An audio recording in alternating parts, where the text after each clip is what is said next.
बहुत ही सत्कारयोग गुरु रूप गुरु सारे खालसा जी। आओ सब तो पहला गुरुदेव पातशाह की बख्शिश मुकद्दस फतेह बुलंद करिए। सत्कार सहित आखना जी वाहिगुरू जी का खालसा वाहिगुरू जी की फतेह। जिहड़ा वीर जी ने हुण मैनू सबजैक्ट दिता है वहम परम कर्मकांड, इहदा बड़ा एक विशाल दायरा भी है जिसमें असीं सुपरस्टिशियस इल्यूजन कह दिंदे हैं, रिचुअल्स कह दिंदे हैं। पर जदों असीं वहम ते भरम की गल करते हैं तो एक शब्द संस्कृत मूलक होण करके ते एक शब्द जिहड़ा है वो अरैबिक मूलक होण करके इन्हां दे विच एक बड़ा सूखम जिहा अंतर है, बड़ा सूखम जिहा अंतर। क्योंकि अक्सर साडी जुबान दे उपर इस तरह ही चढ़िया होया वहम भरम, पर दो शब्द दो वख-वख भाषावां दे विचों एक छोटा जिहा अंतर है, उहनूं समझना जरूर पैना। क्योंकि कदी किसी ने ये नहीं कहा कि भरम का इलाज भरम नाल हुंदा। भरम के बारे तो बड़ा स्पष्ट कहा जाता है कि फूटो आंडा भरम का मने पिया प्रकाश काटी बेड़ी पगे ते गुर कीनी बंद खलास। पर जदों असी वहम की गल करते हैं तो असी कहने कि वहम एक रोग है तो वहम का इलाज कई बारी वहम नाल हुंदा। सो इहदा मतलब इहदे एक छोटे जे अंतर नूं समझना बहुत जरूरी है। वैसे तो मैनूं लगता है कि साडे गुरु ग्रंथ साहब महाराज दे विच वहम शब्द भी है नहीं, भरम शब्द बहुत वधिया है। सो ये जिहड़ा वहम शब्द है जदों अरैबिक तो परशियन दे विच ते उस तों बाद जदों उर्दू दे विच आउंदा है फिर इहदे बहुत सारे अर्थ बन जांदे ने। एक तसव्वुरी अर्थ, तसव्वुर कर लेना किसी चीज़ का, ख्याल कर लेना।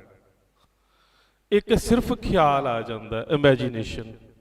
एक किते ना किते जाके ये बीमारी का रूप लै लैंदा जिहदे विच असीं उसनूं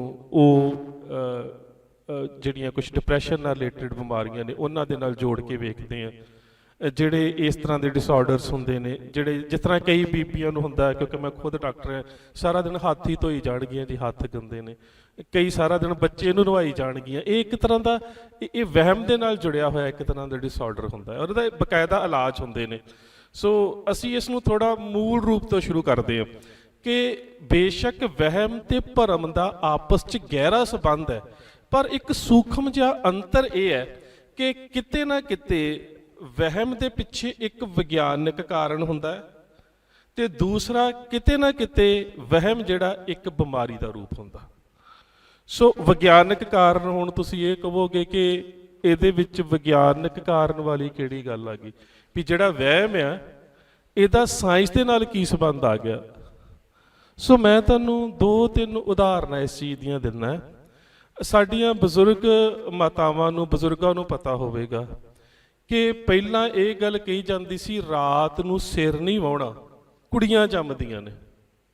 हुण ये रात नूं सिर ना वाहुणा ते कुड़ियां जम्मदियां, हुण उहदा कारण सी कि एक छोटी अलामत नूं दूर करन दे वास्ते उन्हां समयां च लाइट नहीं सी हुंदी, दीविਆਂ ਦੀ रोशनी हुंदी सी। पहली गल तां सिर रात नूं दीवे दे कोल वाहुणा वैसे ही खतरनाक। दूजी गल सिर वाउंदियां कोई वाल रोटी पानी दे विच आ जावे ते तुहानूं पता अपना वाल भावें चार मूँह च पा लो कुछ नहीं हुंदा, पर किसी दा वाल रोटी खांदे आ जावे तुसीं रोटी नहीं खा सकदे। सो एक छोटी गल सी, उस छोटी अलामत नूं वरजण दे वास्ते वो वहम पाया जिस वहम तो बंदा आर्थिक तौर पर डरदा सी भी जे घरे चार कुड़ियां रात नूं सिर वाहुण करके हो गईयां ते विआहुणीआं किस तरह, है ना। फिर बंदे नूं एक छोटी अलामत तो दूर करन दे वास्ते एक वड्डे वहम के रूप दे विच बदल दिता जाता है। इस तरह के नाल ये कहा जाता सी कि छोटे बच्चे सुत्ते दे उपरों दी नहीं लंघना, कद छोटा रह जाता कहा जाता सी ना जी। कारण की सी, उदों कोई साडे को ना तो कंप्यूटर ना कोई मॉडर्न टैक्नोलॉजी जिहड़ी साडे को अज है। बच्चों को दो काम हुंदे सी, जां उन्हां ने खेतीबाड़ी करनी ते जिहदे कोल जमीन नहीं हैगी उन्हें फौज दे विच जाना। सो उन्हां दोहां ही कामां दे वास्ते सलामत अंगां पैरां दी लोड़ सी। पर वहम इस करके पाया जाता सीगा भी जे सुत्ते बच्चे दे उपरों दी मैं लंघिया ना ਤੇ ਜਿਹੜੇ ਕੰਮ ਤੋਂ ਨਕਾਰਾ ਉਹਨੇ ਹੋਣਾ, ਭਾਵ ਕਿ ਉਹਦੇ ਕਿਸੇ ਅੰਗ ਦੇ ਉੱਪਰ ਪੈਰ ਆ ਗਿਆ, ਉਹਦੀ ਕੋਈ ਹੱਡੀ ਟੁੱਟ ਗਈ, ਦੁਬਾਰਾ ਉਸ ਤਰ੍ਹਾਂ ਨਾ ਬਣੀ, ਉਹ ਬੱਚਾ ਜਿਹੜਾ ਜ਼ਿੰਦਗੀ 'ਚ ਨਕਾਰਾ ਹੋ ਜਾਵੇਗਾ, ਅੰਗਹੀਣ ਜਾਵੇਗਾ। ਪਰ ਬੰਦੇ ਦੀ ਮਾਨਸਿਕਤਾ ਦੇ ਉੱਪਰ ਇਹ ਵਹਿਮ ਸਿਰਜਿਆ ਗਿਆ ਵੀ ਨਹੀਂ ਤੂੰ ਛੋਟਾ ਰਹਿ ਜਾਏਗਾ, ਨਾ ਤੂੰ ਫੌਜ 'ਚ ਜਾਣ ਜੋਗਾ ਤੇ ਨਾ ਖੇਤੀ ਕਰਨ ਜੋਗਾ। ਸੋ ਉਹ ਇੱਕ ਅਲਾਮਤ ਨੂੰ ਰੋਕਣ ਦੇ ਵਾਸਤੇ ਇੱਕ ਵੱਡਾ ਜਿਹੜਾ ਵਹਿਮ ਸੀਗਾ ਉਹ ਪੈਦਾ ਕੀਤਾ ਜਾਂਦਾ। ਇਸੇ ਤਰ੍ਹਾਂ ਦੇ ਨਾਲ ਆਮ ਆਦਮੀ ਪਾਰਟੀ ਵਾਲੇ ਗੁੱਸਾ ਨਾ ਕਰ ਜਾਓ ਜਦੋਂ ਮੈਂ ਝਾੜੂ ਸ਼ਬਦ ਕਹਿਣਾ, ਇਸੇ ਤਰ੍ਹਾਂ ਸਾਡੇ ਕਿਹਾ ਜਾਂਦਾ ਸੀਗਾ ਵੀ ਜਿਹੜਾ ਝਾੜੂ ਹੈ ਨਾ ਉਹ ਸਿੱਧਾ ਖੜਾ ਨਹੀਂ ਕਰਨਾ। ਇਸੇ ਕਰਕੇ ਕਿਹਾ ਜਾਂਦਾ ਸੀ ਕਿ ਜੇ ਤੁਸੀਂ ਉਹਦਾ ਮੁੱਠ ਵਾਲਾ ਪਾਸਾ ਹੇਠਾਂ ਕਰੋਗੇ ਤੇ ਕੱਚੇ ਘਰ ਹੁੰਦੇ ਸੀ, ਜਿੰਨੀ ਗੰਦਗੀ ਆ ਉਹ ਹੌਲੀ ਹੌਲੀ ਹੱਥ ਵਾਲੇ ਪਾਸੇ ਆ ਜਾਣੀ ਹੈ, ਤੇ ਸਵੇਰੇ ਜਦੋਂ ਤੁਸੀਂ ਝਾੜੂ ਚੁੱਕੋਗੇ ਤੁਹਾਡਾ ਹੱਥ ਗੰਦਾ ਹੋਊਗਾ। ਨਹੀਂ ਜੀ, ਘਰ 'ਚ ਕੁੜੀਆਂ ਹੋਣਗੀਆਂ ਜੇ ਇੰਜ ਕੀਤਾ। ਫਿਰ ਉਹ ਤੋਂ ਅੱਗੇ ਜੇ ਹੋਰ ਵੀ ਅਸੀਂ ਆ ਜਾਈਏ ਤਾਂ ਫਿਰ ਇਹ ਗੱਲ ਕਹੀ ਜਾਂਦੀ ਸੀ, ਸਵੇਰੇ ਸਵੇਰੇ ਘਰੋਂ ਨਿਕਲਦਿਆਂ ਜਾਂ ਕਿਤੇ ਜਾਣ ਲੱਗਿਆਂ ਜੇ ਕਿਤੇ ਬਾਣੀਆਂ ਜਾਂ ਨੰਬਰਦਾਰ ਮੱਥੇ ਲੱਗ ਜੇ ਤੇ ਦਿਨ ਚੰਗਾ ਨਹੀਂ ਲੱਗਣਾ। ਦਿਨ ਚੰਗਾ ਕਿੱਥੋਂ ਲੰਘਣਾ ਜਦੋਂ ਸਵੇਰੇ ਸਵੇਰੇ ਉਹ ਬੰਦੇ ਮੱਥੇ ਲੱਗ ਜਾਣ ਜਿਨ੍ਹਾਂ ਦੇ ਪੈਸੇ ਦੇਣੇ ਹੋਣ, ਤੇ ਸਾਰੀ ਦਿਹਾੜੀ ਸੁਰਤ ਤਾਂ ਉੱਥੇ ਰਹਿਣੀ ਹੈ ਤੇ ਦਿਨ ਤਾਂ ਚੰਗਾ ਕਿੱਥੋਂ ਲੰਘਣਾ ਫਿਰ। ਤੇ ਉਦੋਂ ਆਮ ਜ਼ਿਮੀਂਦਾਰਾਂ ਨੇ ਬਾਣੀਏ ਦੇ ਵੀ ਕਰਜ਼ਾਈ ਹੁੰਦੇ ਸੀ ਤੇ ਨੰਬਰਦਾਰ ਦਾ ਵੀ ਮਾਮਲਾ ਦੇਣਾ ਹੁੰਦਾ ਸੀ। ਸੋ ਉਹ ਜਿਹੜੀਆਂ ਗੱਲਾਂ ਸੀ ਉਹਨਾਂ ਦੇ ਪਿੱਛੇ ਕਿਤੇ ਨਾ ਕਿਤੇ ਇੱਕ ਵਿਗਿਆਨਕ ਜਿਹਾ ਕਾਰਨ ਉਹਨੂੰ ਰੋਕਣ ਦੇ ਵਾਸਤੇ ਉਹ ਸਿਰਜ ਦਿੱਤਾ ਜਾਂਦਾ ਸੀ, ਜਿਹਨੂੰ ਅਸੀਂ ਕਹਿੰਦੇ ਸੀ ਕਿ ਵਹਿਮ ਨੂੰ ਦੂਰ ਕਰਨ ਦੇ ਵਾਸਤੇ ਇੱਕ ਵੱਡਾ ਵਹਿਮ ਪਾ ਦਿੱਤਾ ਜਾਂਦਾ ਸੀ, ਜਿਸ ਵਹਿਮ ਦਾ ਨੁਕਸਾਨ ਕੋਈ ਨਹੀਂ ਸੀ ਹੁੰਦਾ, ਪਰ ਉਹਦੇ ਨਾਲ ਉਹ ਜਿਹੜਾ ਵਹਿਮ ਹੁੰਦਾ ਸੀ, ਜਿਹੜਾ ਛੋਟਾ ਵਹਿਮ ਹੁੰਦਾ ਸੀ, ਜਿਹਦੇ ਕਰਕੇ ਨੁਕਸਾਨ ਹੋਣ ਦੇ ਚਾਂਸ ਸੀ, ਜਿਹਦੇ ਨਾਲ ਲੱਗਦਾ ਸੀ ਕਿ ਇਸ ਕੰਮ ਦੇ ਨਾਲ ਨੁਕਸਾਨ ਹੋ ਸਕਦਾ। ਸੋ ਉਸ ਚੀਜ਼ ਤੋਂ ਕਿਤੇ ਨਾ ਕਿਤੇ ਥੋੜ੍ਹਾ ਜਿਹਾ ਡਰ ਪਾ ਕੇ ਬਚਿਆ ਜਾਂਦਾ ਸੀ। ਮੈਂ ਤੁਹਾਨੂੰ ਆਪਣੀ ਇੱਕ ਉਦਾਹਰਨ ਦਿੰਦਾ, ਮੈਂ ਕਿਉਂਕਿ ਵਿਸ਼ਾ ਹੀ ਇਵੇਂ ਦਾ ਹੈ ਨਾ, ਉਹ ਜ਼ਿਆਦਾ ਵਧੀਆ ਰਹੂਗਾ। ਮੈਂ ਆਪਣੇ ਕਲੀਨਿਕ ਦੇ ਉੱਪਰ ਬੈਠਾ ਤੇ ਇੱਕ ਮਾਤਾ ਜੀ ਆਏ। ਸਾਡੇ 'ਚ ਇਹ ਬੜਾ ਵਹਿਮ ਹੈ ਨਾ ਕਿ ਕੋਈ ਮਰਿਆ ਬੰਦਾ ਸੁਪਨੇ 'ਚ ਆ ਜਾਵੇ ਨਾ, ਤੇ ਖਾਸ ਕਰਕੇ ਜੇ ਕਿਤੇ ਇਹ ਕਹਿ ਦੇ ਮੇਰੇ ਨਾਲ ਚੱਲ, ਤੇ ਫਿਰ ਤਾਂ ਜਾਨ ਹੀ ਨਿਕਲ ਜਾਂਦੀ ਹੈ ਨਾ। ਸੋ ਮਾਤਾ ਜੀ ਮੇਰੇ ਸੁਪਨੇ 'ਚ ਆਏ ਤੇ ਬੜਾ ਡਰਾਉਣਾ ਜਿਹਾ ਮੂੰਹ ਬਣਾਇਆ ਤੇ ਮੈਨੂੰ ਕਹਿੰਦੇ ਕਿ ਪੁੱਤ ਰਾਤੀ ਤੇਰਾ ਬਾਪੂ ਸੁਪਨੇ 'ਚ ਆਇਆ। ਅੱਗੇ ਵੀ ਇੱਕ ਦਿਨ ਆਇਆ ਸੀ ਤੇ ਉਦਣ ਵੀ ਕਹਿੰਦਾ ਸੀ ਵੀ ਮੈਂ ਤੈਨੂੰ ਨਾਲ ਹੀ ਲੈ ਕੇ ਜਾਣਾ, ਤੇ ਅੱਜ ਵੀ ਕਹਿੰਦਾ ਤੈਨੂੰ ਨਾਲ ਹੀ ਲੈ ਕੇ ਜਾਣਾ। ਹੁਣ ਮੈਂ ਕੁਦਰਤੀ ਆ ਕਿ ਪਹਿਲੇ ਦਿਨ ਤਾਂ ਬੰਦੇ ਦੀ ਇਹੀ ਸੋਚ ਹੁੰਦੀ ਹੈ ਨਾ ਕਿ ਇਹ ਡਿਪਰੈਸ਼ਨ ਹੈ, ਕੋਈ ਸੈਡੇਟਿਵ ਦੇ ਦਿੰਦੇ ਆ, ਕੋਈ ਨੀਂਦ ਵਾਲੀ ਦਵਾਈ ਦੇ ਦਿੰਦੇ ਆ ਨਾ, ਕੋਈ ਐਂਟੀ ਐਂਜ਼ਾਈਟਿਕ ਦੇ ਦਿੰਦੇ ਆ ਵੀ ਚਲੋ 2-4 ਦਿਨ ਚੰਗੀ ਨੀਂਦ ਆਊਗੀ, ਆਪਣੇ ਮਨ 'ਚੋਂ ਖਿਆਲ ਜਾ ਨਿਕਲ ਜੂਗਾ। ਕਿਉਂਕਿ ਕੁਦਰਤ ਅਸੀਂ ਸੋਚਦੇ ਆ ਨਾ, ਮੇਰਾ ਇੱਕ ਲੈਕਚਰ ਪਿਆ ਵੀ ਹੈਗਾ ਸੁਪਨਿਆਂ ਦੇ ਉੱਪਰ ਵੀ ਬੜੀ ਤਰ੍ਹਾਂ ਦੇ ਸੁਪਨੇ ਹੁੰਦੇ ਨੇ, ਬੜੇ ਕਾਰਨ ਹੁੰਦੇ ਨੇ ਉਹਦੇ। ਸੋ ਮੈਂ 2 ਦਿਨ ਦਵਾਈ ਦਿੱਤੀ, ਚੌਥੇ ਦਿਨ ਨੂੰ ਮਾਤਾ ਫਿਰ ਆ ਗਈ, ਕਹਿੰਦੀ ਅੱਜ ਫਿਰ ਆ ਗਿਆ ਸੀ ਤੇ ਫਿਰ ਕਹਿੰਦਾ ਤੈਨੂੰ ਲੈ ਕੇ ਜਾਣਾ। ਹੁਣ ਮੈਂ ਸੋਚਿਆ ਵੀ ਨਹੀਂ, ਇਹ ਹੁਣ ਦਵਾਈ ਦੇ ਨਾਲ ਦੂਰ ਨਹੀਂ ਹੋਣਾ, ਕਿਉਂਕਿ ਉਹ ਜਿਹੜੀ ਬਾਰ-ਬਾਰ ਇੱਕ ਗੱਲ ਦੀ ਰੈਪੀਟੇਸ਼ਨ ਹੈ ਨਾ, ਉਹ ਮਨ ਦੇ ਵਿੱਚ ਘਰ ਕਰ ਚੁੱਕੀ ਹੈ। ਹੁਣ ਇਹਨੂੰ ਕੱਢਣਾ ਪੈਣਾ। ਮੈਂ ਕਿਹਾ ਜੀ ਤੁਸੀਂ ਮੇਰੇ ਕੋਲ ਕੱਲ੍ਹ ਆਇਓ, ਤੇ ਮੈਂ ਥੋੜ੍ਹਾ ਸੋਚ ਕੇ ਨਾ ਮੈਂ ਕਿਹਾ ਜਦੋਂ ਆਏ ਅਗਲੇ ਦਿਨ ਮੈਂ ਕਿਹਾ ਮਾਤਾ ਜੀ ਮੈਂ ਤੁਹਾਨੂੰ ਦੱਸਣਾ ਤੇ ਨਹੀਂ ਸੀ, ਪਰ ਪਿੰਡਾਂ ਦੇ ਵਿੱਚ ਨਾ ਸਾਡੇ ਇੱਕ ਦੂਜੇ ਨਾਲ ਲੱਗਦੀ ਬੜੀ ਹੁੰਦੀ ਸ਼ਰੀਕੇ ਬਰਾਦਰੀ 'ਚ, ਤੇ ਮੈਨੂੰ ਪਤਾ ਸੀ ਕਿ ਇਹਨਾਂ ਦੀ ਕਿੱਧਰ ਲੱਗਦੀ ਹੈ ਨਾ, ਤੇ ਮੈਂ ਉਹਨਾਂ ਦੀਆਂ 3-4 ਬੀਬੀਆਂ ਦਾ ਨਾਂ ਲੈ ਕੇ ਕਿਹਾ। ਮੈਂ ਕਿਹਾ ਮਾਤਾ ਜੀ ਮੈਂ ਦੱਸਣਾ ਤੇ ਨਹੀਂ ਸੀ, ਪਰ ਨਾ ਤੁਹਾਡੇ ਤੋਂ 4 ਦਿਨ ਪਹਿਲਾਂ ਫਲਾਣਿਆਂ ਦੀ ਮਾਤਾ ਵੀ ਆਈ ਸੀ, ਉਹ ਵੀ ਕਹਿੰਦੀ ਸੀ ਵੀ ਬਾਪੂ ਮੈਨੂੰ ਕਹਿੰਦਾ ਨਾਲ ਚੱਲ। ਮਾਤਾ ਨਾ ਹੋਰ ਤਰ੍ਹਾਂ ਮੇਰੇ ਵੱਲ ਵੇਖਿਆ ਵੀ ਮੇਰੇ ਘਰ ਵਾਲਾ ਉਹਨੂੰ ਕਹਿੰਦਾ ਨਾਲ ਚੱਲ। ਤੇ ਜਦੋਂ ਮੈਂ ਇੱਕ ਹੋਰ ਬੀਬੀ ਦਾ ਨਾਂ ਲੈ ਕੇ ਗਿਆ, ਮੈਂ ਕਿਹਾ 3 ਦਿਨ ਪਹਿਲਾਂ ਵੀ ਆਈ ਸੀ ਤੇ ਉਹ ਵੀ ਆ ਕੇ ਹੀ ਕਹਿੰਦੀ ਸੀ ਵੀ ਫਲਾਣੀ ਦਾ ਘਰ ਵਾਲਾ ਮੇਰੇ ਸੁਪਨੇ 'ਚ ਆਇਆ ਤੇ ਕਹਿੰਦਾ ਨਾਲ ਚੱਲ। ਤੇ ਮਾਤਾ ਉਸ ਵੇਲੇ ਕਾਇਮ ਹੋ ਗਈ, ਕਹਿੰਦੀ ਮਰ ਜਾਣਾ, ਮਰ ਕੇ ਵੀ ਲੋਕਾਂ ਦੀਆਂ ਜਨਾਨੀਆਂ ਨੂੰ ਕਹਿੰਦਾ ਨਾਲ ਲੈ ਕੇ ਜਾਣਾ, ਹੁਣ ਤੇ ਸੱਚੀ ਵੀ ਲੈਣ ਆ ਜੇ ਮੈਂ ਤਾਂ ਵੀ ਨਹੀਂ ਜਾਂਦੀ। ਸੋ ਇਹ ਹੁੰਦਾ ਹੈ ਵੀ ਕੁਦਰਤੀ ਜਿਹੜਾ ਵਹਿਮ ਜਿਹੜਾ ਹੁੰਦਾ ਉਹ ਸਿਰਜਿਆ ਜਾਂਦਾ ਹੈ, ਤੇ ਸਾਡੇ ਬਜ਼ੁਰਗਾਂ ਨੇ ਕਿਤੇ ਨਾ ਕਿਤੇ ਉਹ ਜਿਹੜੇ ਉਹ ਸਿਰਜੇ ਹੋਏ ਬੰਦੇ ਦੇ ਜਿਹਨਾਂ ਨੂੰ ਅਸੀਂ ਸੁਪਰਸਟੀਸ਼ੀਅਸ ਇਲੂਜ਼ਨ ਕਹਿ ਦਿੰਦੇ ਆ ਨਾ, ਸੋ ਉਹਨਾਂ ਵਹਿਮਾਂ ਨੂੰ ਦੂਰ ਕਰਨ ਦੇ ਵਾਸਤੇ ਉਹਦਾ ਇੱਕ ਹੋਰ ਰੂਪ ਕੱਢ ਦਿੱਤਾ ਵੀ ਇਸ ਚੀਜ਼ ਤੋਂ ਜਾਂ ਇਸ ਅਲਾਮਤ ਤੋਂ ਕਿਸੇ ਨਾ ਕਿਸੇ ਰੂਪ ਦੇ ਵਿੱਚ ਬਚਿਆ ਜਾ ਸਕੇ, ਕਿ ਇਹ ਬਿਮਾਰੀ ਦਾ ਰੂਪ ਨਾ ਲਵੇ। ਔਰ ਅਜੇ ਵੀ ਤੁਸੀਂ ਜੇ ਜਾ ਕੇ ਵੇਖੋਗੇ ਨਾ ਤੇ ਬਹੁਤ ਸਾਰੇ ਡੇਰਿਆਂ ਦੇ ਉੱਪਰ ਇਹੀ ਕੁਛ ਹੁੰਦਾ ਹੈ। ਜਦੋਂ ਅਸੀਂ ਕਹਿੰਦੇ ਹਾਂ ਕਿ ਫਲਾਣੇ ਨੇ ਕੁਛ ਕਰਕੇ ਦੇ ਦਿੱਤਾ, ਉਹ ਵੀ ਇੱਕ ਸਾਡੇ ਮਨ ਦਾ ਵਹਿਮ ਹੈ। ਜਾਂ ਫਲਾਣੇ ਬਾਬੇ ਦੇ ਕੋਲ ਗਏ ਤੇ ਉੱਥੇ ਇਸ ਚੀਜ਼ ਦਾ ਇਲਾਜ ਹੋ ਗਿਆ। ਇਹ ਸਾਰੀਆਂ ਜਿਹੜੀਆਂ ਗੱਲਾਂ ਨੇ ਇਹ ਕਿਤੇ ਨਾ ਕਿਤੇ ਸਾਰੀਆਂ ਸਾਨੂੰ ਜੋੜਦੀਆਂ ਵਹਿਮ ਭਰਮ ਦੇ ਨਾਲ ਹੀ ਨੇ। ਭਾਵੇਂ ਕਿ ਸਾਡੀ ਪਾਵਨ ਗੁਰਬਾਣੀ ਦੇ ਵਿੱਚ ਜਦੋਂ ਵਹਿਮ ਤੇ ਭਰਮ ਨੂੰ ਇਕੱਠਾ ਡਿਫਾਈਨ ਕੀਤਾ ਜਾਂਦਾ ਨਾ, ਉੱਥੇ ਤਾਂ ਸਿਰਫ ਇੰਨੀ ਗੱਲ ਕਹੀ ਜਾਂਦੀ ਹੈ ਕਿ ਅਗਿਆਨਤਾ ਰੂਪੀ ਹਨੇਰੇ ਦੇ ਵਿੱਚ ਪਈ ਹੋਈ ਜਿਹੜੀ ਰੱਸੀ ਆ ਤੁਹਾਨੂੰ ਸੱਪ ਲੱਗਦੀ ਹੈ, ਪਰ ਜਦੋਂ ਪ੍ਰਕਾਸ਼ ਹੋ ਗਿਆ ਉਦੋਂ ਤੁਹਾਨੂੰ ਇਹ ਪਤਾ ਲੱਗ ਜਾਣਾ ਕਿ ਇਹ ਸੱਪ ਨਹੀਂ, ਇਹ ਤਾਂ ਰੱਸੀ ਹੈ। ਬਸ ਗੱਲ ਇੰਨੀ ਕਿਆ, ਜੇ ਸਾਡੇ ਮਨ ਦੇ ਵਿੱਚ ਜੇਕਰ ਸਾਨੂੰ ਸਮਝ ਆ ਜਾਵੇ ਨਾ ਕਿ ਅਗਿਆਨ ਦੇ ਹਨੇਰੇ ਦੇ ਵਿੱਚ ਰੱਸੀ ਸੱਪ ਲੱਗਦੀ ਹੈ, ਹੋਰ ਕੁਝ ਵੀ ਨਹੀਂ ਹੈ। ਕਿਉਂਕਿ ਮੇਰਾ ਪੇਸ਼ਾ ਵੀ ਡਾਕਟਰੀ ਹੋਣ ਕਰਕੇ ਮੈਨੂੰ ਬਹੁਤ ਵਾਰੀ ਇਹਨਾਂ ਗੱਲਾਂ ਦੇ ਵਿੱਚੋਂ ਲੰਘਣਾ ਪੈਂਦਾ, ਇਹਨਾਂ ਗੱਲਾਂ ਨੂੰ ਸੁਣਨਾ ਪੈਂਦਾ। ਕਈ ਵਾਰੀ ਇੰਜ ਹੁੰਦਾ ਕਿ ਖਾਸ ਕਰਕੇ ਜਿਹੜੀਆਂ ਬੀਬੀਆਂ ਨੇ ਜੋ ਇੱਕੋ ਡਾਕਟਰ ਦੇ ਕੋਲ ਨੌਂ ਤੇ ਸੱਸ ਆ ਰਹੀ ਹੈ ਨਾ, ਤੇ ਡਾਕਟਰ ਨੂੰ ਬਿਮਾਰੀ ਪੁੱਛਣੀ ਨਹੀਂ ਪੈਂਦੀ, ਨੌਂ ਸੱਸ ਦੀਆਂ ਦੱਸ ਜਾਂਦੀ ਹੈ ਤੇ ਸੱਸ ਨੌਂ ਦੀਆਂ ਦੱਸ ਜਾਂਦੀ ਹੈ। ਤੇ ਜਦੋਂ ਡਾਕਟਰ ਨੌਂ ਨੂੰ ਸੱਸ ਦੀਆਂ ਦੱਸਦੀਆਂ ਤੇ ਉਹ ਡਾਕਟਰ ਨੂੰ ਜਾਣੀ ਜਾਣ ਸਮਝਦੇ ਨੇ ਕਿ ਡਾਕਟਰ ਤੇ ਫਿਰ ਬਾਬਿਆਂ ਦਾ ਤਾਂ ਇਸ ਤੋਂ ਵੀ ਵੱਧ ਚੱਲਦਾ ਹੋਊਗਾ। ਤੁਸੀਂ ਆਪ ਸੋਚੋ ਨਾ, ਮੈਂ ਤੁਹਾਨੂੰ ਇੱਕ ਉਦਾਹਰਨ ਦਿੰਦਾ ਕਿ ਫਿਰ ਬਾਬੇ ਕਈ ਇਹਦਾ ਇਲਾਜ ਕਿਵੇਂ ਕਰਦੇ ਨੇ, ਕਿਉਂਕਿ ਗੁਰਬਾਣੀ ਦੇ ਵਿੱਚੋਂ ਤਾਂ ਤੁਹਾਨੂੰ ਬਹੁਤ ਪ੍ਰਮਾਣ ਮਿਲ ਜਾਣਗੇ ਇਸ ਚੀਜ਼ ਦੇ ਨਾ। ਭਾਈ ਸਾਹਿਬ ਭਾਈ ਗੁਰਦਾਸ ਦੀਆਂ ਵਾਰਾਂ ਦੇ ਵਿੱਚੋਂ ਜਾਂ ਗੁਰਬਾਣੀ ਦੇ ਵਿੱਚ ਵੀ ਜਿਸ ਤਰ੍ਹਾਂ ਸ਼ਨੀਚਰਵਾਰ ਸੌਣ ਸਾਸ ਤੇ ਵਿਚਾਰ ਹਉਮੈ ਮੇਰਾ ਭਰਮੇ ਸੰਸਾਰ, ਜਾਂ ਭਰਮ ਦੇ ਉੱਪਰ, ਜਾਂ ਗੁਰੂ ਸਾਹਿਬ ਦੇ ਜਿਹੜੇ ਪਾਵਨ ਫਰਮਾਨ ਨੇ ਕਿ ਭਰਮ ਪੇਖਤੇ ਰਹੇ ਨਿਆਰਾ ਸੋ ਖਾਲਸ ਸਤਿਗੁਰੂ ਹਮਾਰਾ। ਸੋ ਭਰਮ ਦੇ ਉੱਪਰ, ਜੰਤਰ ਮੰਤਰ ਦੇ ਉੱਪਰ ਤੰਤ ਮੰਤ ਪਖੰਡ ਨਾ ਜਾਣਾ ਰਾਮ ਹਿਰਦੇ ਮਨ ਮਾਨਿਆ, ਜਾਂ ਨਾ ਜੰਤਰ ਮੈਂ ਨਾ ਤੰਤਰ ਮੈਂ ਨਾ ਮੰਤਰ ਵਸ ਆਵਈ। ਸਾਨੂੰ ਬਹੁਤ ਸਾਰੇ ਗੁਰਬਾਣੀ ਚੋਂ ਪ੍ਰਮਾਣ ਮਿਲ ਜਾਣਗੇ, ਪਰ ਮੈਂ ਕਹਿੰਦਾ ਕਿ ਇਹਨੂੰ ਥੋੜਾ ਅਸੀਂ ਵਿਗਿਆਨ ਦੇ ਨਜ਼ਰੀਏ ਤੋਂ ਵੀ ਸਮਝਣ ਦਾ ਯਤਨ ਜ਼ਰੂਰ ਕਰੀਏ। ਸੋ ਮੈਂ ਤੁਹਾਨੂੰ ਇੱਕ ਹੋਰ ਉਦਾਹਰਨ ਦਿੰਦਾ ਕਿ ਕਈ ਵਾਰ ਕੀ ਹੁੰਦਾ ਹੈ ਕਿ ਸਾਡੇ ਮਨ ਦੇ ਵਿੱਚ, ਜਿਸ ਤਰ੍ਹਾਂ ਮੈਂ ਭਾਜੀ ਬਾਰੇ ਇੱਕ ਭਾਵਨਾ ਬਣਾ ਲੈਂਦਾ ਕਿ ਮੇਰੇ ਬਾਰੇ ਬੁਰਾ ਸੋਚਦੇ ਹੀ ਰਹਿੰਦੇ, ਸੋ ਇਹ ਵੀ ਇੱਕ ਬਿਮਾਰੀ ਹੈ। ਇਹ ਜਦੋਂ ਵੀ ਮੇਰੇ ਸਾਹਮਣੇ ਆਉਣਗੇ ਨਾ, ਮੈਂ ਸੋਚਣਾ ਵੀ ਨਹੀਂ ਯਾਰ ਇਹ ਤਾਂ ਮੇਰਾ ਨੁਕਸਾਨ ਕਰਨ ਦੇ ਬਾਰੇ ਸੋਚਦੇ। ਇਸੇ ਤਰ੍ਹਾਂ ਘਰਾਂ 'ਚ ਵੀ ਇਹ ਕਈ ਵਾਰੀ ਹੋ ਜਾਂਦਾ, ਔਰ ਕਈ ਵਾਰੀ ਇਹੀ ਚੀਜ਼ ਜਿਹੜੀ ਹੈ ਨਾ, ਇਹ ਡੋਮੈਸਟਿਕ ਵਾਇਲੈਂਸ ਦਾ ਆਧਾਰ ਬਣ ਜਾਂਦੀ ਘਰ ਦੇ ਵਿੱਚ, ਕਿ ਹਰ ਦੂਜੇ ਪ੍ਰਤੀ ਸ਼ੱਕੀ ਹੋ ਜਾਣਾ ਵੀ ਫਲਾਣਾ ਤਾਂ ਮੇਰੇ ਬਾਰੇ ਗਲਤ ਹੀ ਸੋਚਦਾ, ਜਾਂ ਫਲਾਣਾ ਹੈ ਹੀ ਗਲਤ ਹੈ। ਔਰ ਸਾਡੇ ਘਰਾਂ ਦੇ ਵਿੱਚ, ਮੈਂ ਤੁਹਾਨੂੰ ਨਾ, ਮੇਰੇ ਲਾਗੇ ਪਿੰਡ ਆ, ਵੀਰ ਜੀ ਨੂੰ ਪਤਾ ਮੇਰੇ ਪਿੰਡ ਦਾ, ਉਹ ਸਾਡੇ ਲਾਗੇ ਇੱਕ ਬਾਬਾ ਬੜਾ ਮਸ਼ਹੂਰ ਆ, ਤੇ ਸਾਡੇ ਨਾਲ ਯਾਰੀ ਦੋਸਤੀ ਵੀ ਆ, ਸਾਰੀਆਂ ਗੱਲਾਂ ਕਰ ਵੀ ਲੈਂਦਾ। ਤੇ ਇੱਕ ਪਰਿਵਾਰ ਦੀ ਬੜੀ ਸਮੱਸਿਆ ਸੀ, ਨੌ ਸੱਸ ਬਹੁਤ ਲੜਦੀਆਂ ਸੀ। ਤਾਂ ਉਹਨੇ ਜਿਹੜਾ ਇਲਾਜ ਕੀਤਾ, ਤੇ ਮੈਂ ਇੱਕ ਵਾਰੀ ਇਹਨੂੰ ਪੁੱਛ ਹੀ ਲਿਆ, ਮੈਂ ਕਿਹਾ ਬਾਬਾ ਇਲਾਜ ਕੀਤਾ ਕੀ ਹੈ? ਵੀ ਇਹ ਤਾਂ ਘਰ ਖਲਾਰਾ ਹੀ ਬੜਾ ਪਿਆ ਰਹਿੰਦਾ ਸੀ ਤੇ ਹੁਣ ਸੁੱਖ ਸ਼ਾਂਤੀ ਬੜੀ ਹੋ ਗਈ ਆ। ਉਹ ਕਹਿੰਦਾ ਪਹਿਲੇ ਦਿਨ ਤਾਂ ਮੇਰੇ ਕੋਲ ਮਾਤਾ ਆਈ ਸੀ, ਤੇ ਉਹ ਆ ਕੇ ਕਹਿੰਦੀ ਸੀ ਵੀ ਨੌ ਸਾਰਾ ਦਿਨ ਬੋਲਦੀ ਰਹਿੰਦੀ ਹੈ।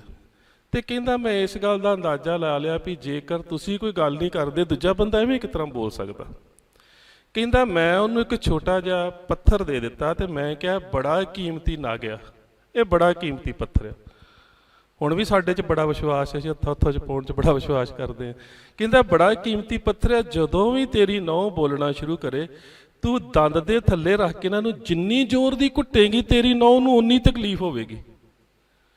ਹੁਣ ਅਜੀਬ ਗੱਲ ਆ, ਜਦੋਂ ਮਾੜਾ ਜਿਹਾ ਉਹਨੇ ਬੋਲਣਾ ਸ਼ੁਰੂ ਕੀਤਾ, ਮਾਤਾ ਨੇ ਪੱਥਰ ਦੰਦ ਥੱਲੇ ਰੱਖ ਕੇ ਘੁੱਟ ਲਿਆ। ਮਾਤਾ ਹੁਣ ਬੋਲਣ ਨਹੀਂ ਦਈ, ਇਕੱਲਾ ਬੰਦਾ ਕਿੰਨਾ ਚਿਰ ਬੋਲੀ ਜਾਵੇ। ਥੋੜਾ ਚਿਰ ਬੋਲ ਕੇ ਚੁੱਪ ਹੋ ਗਈ, ਤੇ ਨੌ ਨੇ ਸੋਚਿਆ ਕਿ ਮਾਤਾ ਦੇ ਕੋਲ ਕੋਈ ਮੰਤਰ ਆ ਗਿਆ, ਮਾਤਾ ਬੋਲਦੀ ਕਿਉਂ ਨਹੀਂ, ਲੜਾਈ ਹੁੰਦੀ ਕਿਉਂ ਨਹੀਂ। ਅਗਲੇ ਦਿਨ ਉਹ ਬਾਬਾ ਕੋਲ ਚਲ ਗਈ, ਬਾਬੇ ਨੇ ਇੱਕ ਪੱਥਰ ਉਹਨੂੰ ਵੀ ਦੇ ਦਿੱਤਾ। ਕਹਿੰਦਾ ਜੇ ਸੱਸ ਬੋਲਣਾ ਸ਼ੁਰੂ ਕਰੇ ਤੇ ਤੂੰ ਦੰਦ ਦੇ ਥੱਲੇ ਰੱਖ ਲਈ। ਹੁਣ ਤੁਸੀਂ ਵੇਖੋ, ਜਦੋਂ ਗੱਲ ਸ਼ੁਰੂ ਹੁੰਦੀ ਹੈ, ਦੋਵੇਂ ਦੰਦ ਦੇ ਥੱਲੇ ਪੱਥਰ ਰੱਖ ਲੈਂਦੀ ਹੈ, ਉਹ ਆਪਣਾ ਘੁੱਟੀ ਜਾਂਦੀ ਹੈ, ਉਹ ਆਪਣਾ ਘੁੱਟੀ ਜਾਂਦੀ, ਬੋਲਦਾ ਕੋਈ ਵੀ ਨਹੀਂ, ਲੜਾਈ ਕਿੱਥੋਂ ਹੋਵੇ। ਸੋ ਇੱਕ ਕਾਰਨ ਹੈ ਕਿ ਇਹ ਜਿਹੜਾ ਵਹਿਮ ਹੁੰਦਾ ਨਾ, ਉਸ ਵਹਿਮ ਨੂੰ ਇਵੇਂ ਦੇ ਜਿਹੜੇ ਲੋਕ ਹੁੰਦੇ ਨੇ, ਉਹ ਵਹਿਮ ਦੇ ਨਾਲ ਹੀ ਦੂਰ ਕਰਦੇ ਨੇ। ਪਰ ਸਾਡੇ ਮਨਾਂ ਦੇ ਵਿੱਚ ਜਦੋਂ ਇਹ ਵਹਿਮ ਬਾਰ-ਬਾਰ ਇਸ ਚੀਜ਼ ਦਾ ਦੁਹਰਾਓ ਬਣ ਜਾਂਦਾ, ਤਾਂ ਉਹ ਕਿਤੇ ਨਾ ਕਿਤੇ ਮਨੋਵਿਗਿਆਨਿਕ ਰੂਪ ਜਿਹੜਾ ਲੈ ਲੈਂਦਾ ਬਿਮਾਰੀ ਦਾ, ਤੇ ਫਿਰ ਅਸੀਂ ਉਹਨਾਂ ਦਵਾਈਆਂ ਦੇ ਪਿੱਛੇ ਲੱਗ ਜਾਂਦੇ ਹੋ। ਚਾਹੇ ਸਾਨੂੰ ਸੈਡੇਟਿਵ ਦੇਣੇ ਪੈਂਦੇ ਨੇ, ਐਂਟੀ ਐਂਜ਼ਾਈਟਿਕ ਦੇਣੀਆਂ ਪੈਂਦੀਆਂ, ਐਂਟੀ ਡਿਪਰੈਸੈਂਟ ਦੇਣੀਆਂ ਪੈਂਦੀਆਂ, ਪਰ ਆ ਜਾ ਕੇ ਕਿਤੇ ਉਹ ਨੁਕਸਾਨਦੇਹ ਨੇ। ਸੋ ਪਹਿਲੀ ਗੱਲ ਤਾਂ ਇਹ ਸੀ ਕਿ ਜੇ ਸਾਡੇ 'ਚ ਕਿਸੇ ਨੂੰ ਵੀ ਇਸ ਤਰ੍ਹਾਂ ਦੀ ਕੋਈ ਅਲਾਮਤ ਹੋਵੇ, ਕਿਸੇ ਪ੍ਰਤੀ ਸ਼ੱਕ ਹੋਣਾ, ਬਾਰ-ਬਾਰ ਆਪਣੇ ਹੱਥ ਧੋਈ ਜਾਣੇ, ਤੇ ਇਹਨੂੰ ਇੱਕ ਮਾਨਸਿਕ ਬਿਮਾਰੀ ਦੇ ਰੂਪ 'ਚ ਲਿਆ ਜਾਵੇ। ਇਸ ਨੂੰ ਕੀਤੇ ਕਿਰਾਏ ਦੇ ਰੂਪ 'ਚ, ਜਿਸ ਤਰ੍ਹਾਂ ਜੰਤਰ ਮੰਤਰ ਤੰਤਰ ਦੇ ਰੂਪ 'ਚ ਸਿਰਜ ਦਿੱਤਾ ਜਾਂਦਾ ਨਾ, ਇਸ ਨੂੰ ਇਸ ਤਰ੍ਹਾਂ ਨਾ ਲਿਆ ਜਾਵੇ। ਇਹ ਵਹਿਮ ਹੈ ਕਿ ਜਿਹਦੇ ਪਿੱਛੇ ਕੋਈ ਨਾ ਕੋਈ ਵਿਗਿਆਨਕ ਜਾਂ ਸਰੀਰਕ ਬਿਮਾਰੀ ਦਾ ਜਾਂ ਮਾਨਸਿਕ ਰੋਗ ਜਿਹੜਾ ਹੋ ਸਕਦਾ। ਦੂਜੀ ਗੱਲ, ਜਿਹੜਾ ਭਰਮ ਹੁੰਦਾ ਹੈ, ਭਰਮ ਦੇ ਵਿੱਚ ਆਧਾਰ ਕੁਛ ਵੀ ਨਹੀਂ ਹੁੰਦਾ ਜੀ। ਬਿੱਲੀ ਰਸਤਾ ਕੱਟ ਗਈ, ਹੁਣ ਕੰਮ ਨਹੀਂ ਹੋਣਾ। ਵੀ ਹੁਣ ਬਿੱਲੀ ਜਿਹੜੀ ਆ ਉਹਨੇ ਵੀ ਤਾਂ ਅਕਸਰ ਕਿਤੇ ਸੜਕ ਪਾਰ ਤਾਂ ਕਰਨੀ ਹੈ ਨਾ, ਕੀ ਕਰੇ ਵਿਚਾਰੀ। ਤੇ ਮੈਂ ਕਈ ਵਾਰੀ ਸੋਚਦਾ ਹੁੰਦਾ ਕਿ ਜੇ ਬਿੱਲੀ ਸੜਕ ਪਾਰ ਨਾ ਕਰੇ ਤੇ ਉਹ ਬਾਕੀ ਬੰਦਿਆਂ ਨੂੰ ਮਿਲ ਕੇ ਕਹਿੰਦੀ ਹੋਣੀ ਹੈ ਵੀ ਕੰਮ ਚੱਲੀ ਆ, ਅੱਗੋਂ ਬੰਦਾ ਆ ਗਿਆ, ਵਾਪਸ ਮੁੜ ਆਈ ਹੈ ਨਾ। ਉਹ ਜੇ ਆਪਣੇ ਆਪ 'ਚ ਸੋਚੇ, ਉਹਦਾ ਕਾਰਨ ਕੀ ਹੈ ਕਿ ਉਹ ਸਾਡੇ ਮਨ ਦੇ ਵਿੱਚੋਂ ਗੱਲਾਂ ਸਿਰਜ ਦਿੱਤੀਆਂ ਗਈਆਂ। ਜੇ ਤੁਸੀਂ ਤੁਰ ਲੱਗੇ ਹੋ, ਪਿੱਛੋਂ ਕਿਸੇ ਨੇ ਆਵਾਜ਼ ਮਾਰ ਦਿੱਤੀ, ਇੱਕ ਭਰਮ ਹੈ। ਕੋਈ ਕੰਮ ਕਰਨ ਲੱਗਿਆ ਛਿੱਕ ਆ ਗਈ, ਇੱਕ ਭਰਮ ਹੈ। ਬਿੱਲੀ ਰਸਤਾ ਕੱਟ ਗਈ, ਇੱਕ ਭਰਮ ਹੈ। ਖੋਤੇ ਦਾ ਹਿਣਕਣਾ, ਇੱਕ ਭਰਮ ਹੈ। ਇਹਦੇ ਪਿੱਛੇ ਵਿਗਿਆਨਕ ਕਾਰਨ ਕੋਈ ਨਹੀਂ ਹੈਗਾ। ਮੈਂ ਪਿੱਛੇ ਜੇ ਪੜ੍ਹ ਰਿਹਾ ਸੀ, ਇੱਕ ਬੰਦੇ ਨੇ ਕਿਤਾਬ ਲਿਖੀ ਸੀ ਇਹਦੇ ਉੱਪਰ, ਪੂਰੀ ਇਹਦੇ ਉੱਪਰ, ਕਿ ਇਹ ਜਿਹੜੇ ਵਹਿਮ ਭਰਮ ਕਰਮ ਕਾਂਡ ਜਿਸ ਤਰ੍ਹਾਂ ਅਸੀਂ ਪੇਸ਼ ਕੀਤੇ ਜਾਂਦੇ, ਇਸ ਤਰ੍ਹਾਂ ਕੁਛ ਨਹੀਂ ਹੁੰਦਾ। ਬਕਾਇਦਾ ਵਿਗਿਆਨਕ ਕਾਰਨ ਲਿਖ ਕੇ ਉਹਨੇ ਬੜੀ ਵੱਡੀ ਕਿਤਾਬ ਲਿਖੀ। ਤੇ ਜਿੱਦਣ ਕਿਤਾਬ ਰਿਲੀਜ਼ ਕਰਾਉਣੀ ਸੀ ਨਾ, ਉਦਣ ਕਿਤਾਬ ਲੈ ਕੇ ਘਰੋਂ ਤੁਰਿਆ, ਅਜੇ ਘਰੋਂ ਬਾਹਰ ਹੀ ਨਿਕਲਿਆ, ਘਰ ਵਾਲੀ ਕਹਿੰਦੀ 1 ਮਿੰਟ ਉਹ ਰੁਮਾਲ ਘਰ ਰਹਿ ਗਿਆ ਜੇ। ਕਹਿੰਦਾ ਕਿਤਾਬ ਸਵਾਰ ਰਿਲੀਜ਼ ਹੋਣੀ ਆ, ਤੂੰ ਪਿੱਛੋਂ ਆਵਾਜ਼ ਮਾਰ ਦਿੱਤੀ ਆ। ਸੋ ਮੇਰਾ ਕਹਿਣ ਤੋਂ ਭਾਵ ਆ ਕਿ ਜਿਹੜੇ ਬਹੁਤ ਸਾਰੇ ਸਟੇਜਾਂ ਦੇ ਉੱਪਰ ਵੀ ਕਹਿੰਦੇ ਨਾ ਇਹਨਾਂ ਚੀਜ਼ਾਂ ਤੋਂ ਬਚੋ, ਆਪ ਵੀ ਇਹ ਕੁਝ ਕਈ ਵਾਰੀ ਕਰਦੇ ਜੇ। ਮੈਂ ਕਈ ਵਾਰੀ ਵੇਖਿਆ ਕਿ ਸਾਡੇ ਪ੍ਰਚਾਰਕਾਂ ਨੇ ਹੱਥਾਂ ਦੇ ਵਿੱਚ ਮੌਲੀਆਂ ਬੰਨੀਆਂ ਹੁੰਦੀਆਂ, ਨਗ ਪਾਏ ਹੁੰਦੇ ਨੇ ਕਿ ਸਾਨੂੰ ਕੋਈ ਨਜ਼ਰ ਨਾ ਲੱਗ ਜੇ, ਪ੍ਰਚਾਰਕਾਂ ਨੇ। ਸੋ ਇਸ ਕਰਕੇ ਮੇਰਾ ਦੱਸਣ ਤੋਂ ਇਹ ਭਾਵ ਸੀਗਾ ਕਿ ਬਹੁਤ ਵਾਰੀ ਜੋ ਕੁਝ ਅਸੀਂ ਮੰਚ ਤੋਂ ਕਹਿ ਰਹੇ ਹੁੰਦੇ ਆ, ਕਈ ਵਾਰੀ ਅਸੀਂ ਉਸ ਚੀਜ਼ ਦੇ ਧਾਰਨੀ ਨਹੀਂ ਹੁੰਦੇ, ਅਸੀਂ ਬਸ ਕਹਿ ਰਹੇ ਹੁੰਦੇ, ਫਿਰ ਅਸੀਂ ਕਹਿੰਦੇ ਕਿ ਅਸਰ ਨਹੀਂ ਹੋ ਰਿਹਾ। ਉਹਦਾ ਕਾਰਨ ਇਹ ਹੁੰਦਾ ਹੈ ਕਿ ਉਹਨਾਂ ਚੀਜ਼ਾਂ ਦਾ, ਅਲਾਮਤਾਂ ਦਾ ਤਾਂ ਸਾਡੀ ਮਾਨਸਿਕਤਾ ਦੇ ਉੱਪਰ ਅਸਰ ਹੁੰਦਾ ਹੈ। ਤੇ ਜਿੰਨਾ ਚਿਰ ਤੱਕ ਸਾਡੀ ਮਾਨਸਿਕਤਾ ਦੇ ਵਿੱਚੋਂ ਇਹੋ ਜਿਹੇ ਵਹਿਮ ਭਰਮ ਨਹੀਂ ਨਿਕਲਦੇ, ਉਹਨਾਂ ਚਿਰ ਤੱਕ ਜੇ ਅਸੀਂ ਕਹੀਏ ਕਿ ਜਿਹੜੇ ਸਰੋਤੇ ਨੇ ਉਹ ਸਾਡੀ ਗੱਲ ਨੂੰ ਸਮਝ ਲੈਣ ਜਾਂ ਮੰਨ ਲੈਣ ਜਾਂ ਇਹਨਾਂ ਚੀਜ਼ਾਂ ਤੋਂ ਦੂਰ ਚਲੇ ਜਾਣ, ਤਾਂ ਉਹਨਾਂ ਵਾਸਤੇ ਤਾਂ ਫਿਰ ਬਹੁਤ ਔਖਾ ਹੈ। ਸੋ ਇਹ ਜਿਹੜੇ ਭਰਮ ਹੁੰਦੇ ਨੇ, ਇਹਨਾਂ ਭਰਮਾਂ ਦੇ ਪਿੱਛੇ ਸਭ ਤੋਂ ਵੱਡੀ ਗੱਲ ਇਹ ਹੁੰਦੀ ਹੈ ਕਿ ਕੇਵਲ ਤੇ ਕੇਵਲ ਅਗਿਆਨਤਾ। ਔਰ ਇਸੇ ਕਰਕੇ ਗੁਰੂ ਸਾਹਿਬ ਨੇ ਇੱਕ ਬੜਾ ਹੀ ਪਿਆਰਾ ਫਰਮਾਨ ਉਹ ਆਂਡਾ ਟੁੱਟਣ ਦੇ ਰੂਪ 'ਚ ਦੇ ਦਿੱਤਾ ਕਿ ਫੂਟੋ ਆਂਡਾ ਭਰਮ ਕਾ, ਇੱਕਦਮ। ਇਹਦੇ ਪਿੱਛੇ ਕੋਈ ਤੁਹਾਨੂੰ ਲੌਜਿਕ ਦੇਣ ਦੀ, ਬਹੁਤਾ ਵੱਡਾ ਦੇਣ ਦੀ ਲੋੜ ਨਹੀਂ ਵੀ ਆ ਇਹਦੇ ਕਰਕੇ ਹੋਇਆ, ਇਹਦੇ ਕਰਕੇ ਹੋਇਆ। ਗੱਲ ਸਿੱਧੀ ਜੀ ਆ ਵੀ ਜੇ ਕੁੱਤੇ ਦੇ ਢਿੱਡ ਪੀੜ ਹੋ ਰਹੀ ਹੈ, ਕੁੱਤੇ ਨੇ ਰੋਣਾ। ਜੇ ਬਿੱਲੀ ਨੇ ਕਿਤੇ ਜਾਣਾ ਤੇ ਸੜਕ ਕ੍ਰਾਸ ਕਰਨੀ ਹੈ। ਜੇ ਕੁੱਤੇ ਦੇ ਕੰਨ ਨੂੰ ਖੁਰਕ ਹੋਈ ਆ ਤਾਂ ਉਹਨੇ ਕੰਨ ਨੂੰ ਛਿੜਕਣਾ ਹੈ। ਜੇ ਗਧਾ ਹੈ ਤੇ ਉਹਨੇ ਆਪਣੇ ਸਮੇਂ ਦੇ ਅਨੁਸਾਰ ਹੀਂਗਣਾ ਹੀ ਆ। ਸੋ ਇਸ ਕਰਕੇ ਜੇ ਅਸੀਂ ਇਹ ਜਿਹੜੀਆਂ ਕੁਦਰਤ ਦੀਆਂ ਪ੍ਰਕਿਰਿਆਵਾਂ ਨੇ, ਇਹਨਾਂ ਨੂੰ ਅਸੀਂ ਅਪਸ਼ਗਨ ਮੰਨ ਲਈਏ ਵੀ ਆਹ ਕੰਮ ਹੋ ਗਿਆ ਤੇ ਇਹ ਬਦਸ਼ਗਨ ਆ, ਤੇ ਇਹ ਸਾਡੀ ਮਾਨਸਿਕਤਾ ਦਾ ਹੀਣਾਪਨ ਹੈ। ਇਹਦੇ ਵਿੱਚ ਉਹਨਾਂ ਦਾ ਕੋਈ ਕਸੂਰ ਨਹੀਂ। ਇਹ ਕਿਤੇ ਨਾ ਕਿਤੇ ਜਿਹੜੀ ਸਾਡੀ ਮਾਨਸਿਕਤਾ ਹੈ, ਇਹ ਉਹਦਾ ਕਿਤੇ ਨਾ ਕਿਤੇ ਇੱਕ ਬਹੁਤ ਵੱਡਾ ਹੀਣਾਪਨ ਹੈ। ਸੋ ਪਹਿਲੀ ਗੱਲ ਤਾਂ ਇਹ ਕਿ ਸਾਨੂੰ ਇਹਨਾਂ ਦੋਹਾਂ ਚੀਜ਼ਾਂ ਦਾ ਜਿਹੜਾ ਮੈਂ ਅੰਤਰ ਦੱਸਿਆ ਕਿ ਇਹ ਅਸੀਂ ਵਹਿਮ ਭਰਮ ਦੋਵੇਂ ਸ਼ਬਦ ਮਿਲ ਕੇ ਬੋਲਦੇ ਹਾਂ, ਪਰ ਇਹਨਾਂ ਦੇ 'ਚ ਇੱਕ ਬੜਾ ਸੂਖਮ ਜਿਹਾ ਅੰਤਰ ਹੈ। ਦੂਜੀ ਗੱਲ ਜਿਹੜੀ ਵੀਰ ਜੀ ਨੇ ਕੀਤੀ ਸੀ, ਉਹ ਵੀ ਸਾਡੇ ਮਨਾਂ ਦੇ ਵਿੱਚ ਬਹੁਤ ਵਹਿਮ ਹੈ, ਸ਼ਨੀ। ਹੁਣ ਤੇ ਤੁਸੀਂ ਵੇਖਿਆ ਹੋਣਾ ਕਿ ਸ਼ਨੀਵਾਰ ਵਾਲੇ ਦਿਨ ਤੇ 7 ਮਿਰਚਾਂ ਤੇ ਨਿੰਬੂ ਵੀ ਬਹੁਤ ਟੰਗੇ ਹੁੰਦੇ ਨੇ। ਮੈਂ ਪੜ੍ਹ ਰਿਹਾ ਸੀਗਾ ਤੇ ਪੜ੍ਹਦਿਆਂ ਮੈਨੂੰ ਇਹ ਪਤਾ ਲੱਗਾ ਕਿ ਜਦੋਂ ਸਮੁੰਦਰ ਮੰਥਨ ਹੋਇਆ ਨਾ, ਇਹਦੇ ਬੜੇ ਰੀਜ਼ਨ ਦਿੱਤੇ ਜਾਂਦੇ ਨੇ। ਇੱਕ ਤਾਂ ਇਹਨੂੰ ਜੋੜ ਕੇ ਵੇਖਿਆ ਜਾਂਦਾ ਨਜ਼ਰ ਦੇ ਨਾਲ, ਕਿ ਜੇਕਰ ਤੁਸੀਂ ਨਿੰਬੂ ਤੇ ਮਿਰਚਾਂ ਬੰਨੇ ਨੇ ਨਾ ਤੇ ਇਹਦੇ ਨਾਲ ਨਜ਼ਰ ਨਹੀਂ ਲੱਗਦੀ ਨਾ। ਫਿਰ ਇਹਦੀਆਂ ਜਿੰਨੀਆਂ ਵੀ ਮੈਂ ਮਨੋਵਿਗਿਆਨਕ ਜਿੰਨੀਆਂ ਕਿਤਾਬਾਂ ਸੀ, ਫਿਰ ਮੈਂ ਉਹ ਪੜ੍ਹਨੀਆਂ ਸ਼ੁਰੂ ਕੀਤੀਆਂ ਕਿਉਂਕਿ ਮੇਰਾ ਸਬਜੈਕਟ ਆ। ਤੇ ਮੈਂ ਵੇਖਿਆ ਕਿ ਨਿੰਬੂ ਦੇ ਨਾਲ ਤੇ ਮਿਰਚਾਂ ਦੇ ਨਾਲ ਜਿਹੜਾ ਉਹ ਨਜ਼ਰ ਦਾ ਕੀ ਸੰਬੰਧ ਹੈ ਜੀ। ਤੇ ਉਹਦੇ ਵਿੱਚ ਉਹਨਾਂ ਨੇ ਕਾਰਨ ਬੜਾ ਵਧੀਆ ਦੱਸਿਆ। ਕਹਿੰਦੇ ਕਿ ਜਦੋਂ ਕਿਸੇ ਨੂੰ ਨਜ਼ਰ ਲਾਉਣੀ ਹੋਵੇ ਨਾ ਤੇ ਬੰਦੇ ਨੂੰ ਕਨਸਨਟ੍ਰੇਸ਼ਨ ਆਫ ਮਾਈਂਡ ਦੇ ਨਾਲ ਉਹਦੇ ਬਾਰੇ ਸੋਚਣਾ ਪੈਂਦਾ। ਤੇ ਜਦੋਂ ਖੱਟੀ ਤੇ ਜਿਹੜੀ ਮਿਰਚ ਵਾਲੀ ਚੀਜ਼ ਹੈ ਉਹ ਸਾਹਮਣੇ ਆ ਜਾਏ ਨਾ ਤੇ ਤੁਹਾਡੀ ਕਨਸਨਟ੍ਰੇਸ਼ਨ ਆਫ ਜਿਹੜੀ ਮਾਈਂਡ ਹੈ ਟੁੱਟ ਜਾਂਦੀ, ਤੁਹਾਡੇ ਮੂੰਹ 'ਚ ਪਾਣੀ ਜਿਹਾ ਆ ਜਾਂਦਾ। ਇਸ ਕਰਕੇ ਤੁਹਾਡੀ ਨਜ਼ਰ ਨਹੀਂ ਲੱਗਦੀ। ਲੌਜਿਕ ਵੇਖ ਲਓ, ਇਹ ਬਕਾਇਦਾ ਕਿਤਾਬਾਂ ਦੇ ਵਿੱਚ ਲਿਖਿਆ, ਮੈਂ ਕੋਲੋਂ ਨਹੀਂ ਕਹਿ ਰਿਹਾ। ਸੋ ਦੂਜੀ ਗੱਲ ਉਹਦੇ ਵਿੱਚ ਇਹ ਗੱਲ ਕਹੀ ਗਈ ਕਿ ਜਦੋਂ ਸਮੁੰਦਰ ਮੰਥਨ ਹੋਇਆ ਨਾ ਤਾਂ ਉਹਦੇ ਵਿੱਚੋਂ ਇੱਕ ਤਾਂ ਲਕਸ਼ਮੀ ਨਿਕਲੀ, ਇੱਕ ਅਲਕਸ਼ਮੀ, ਇੱਕ ਲਕਸ਼ਮੀ ਇੱਕ ਅਲਕਸ਼ਮੀ।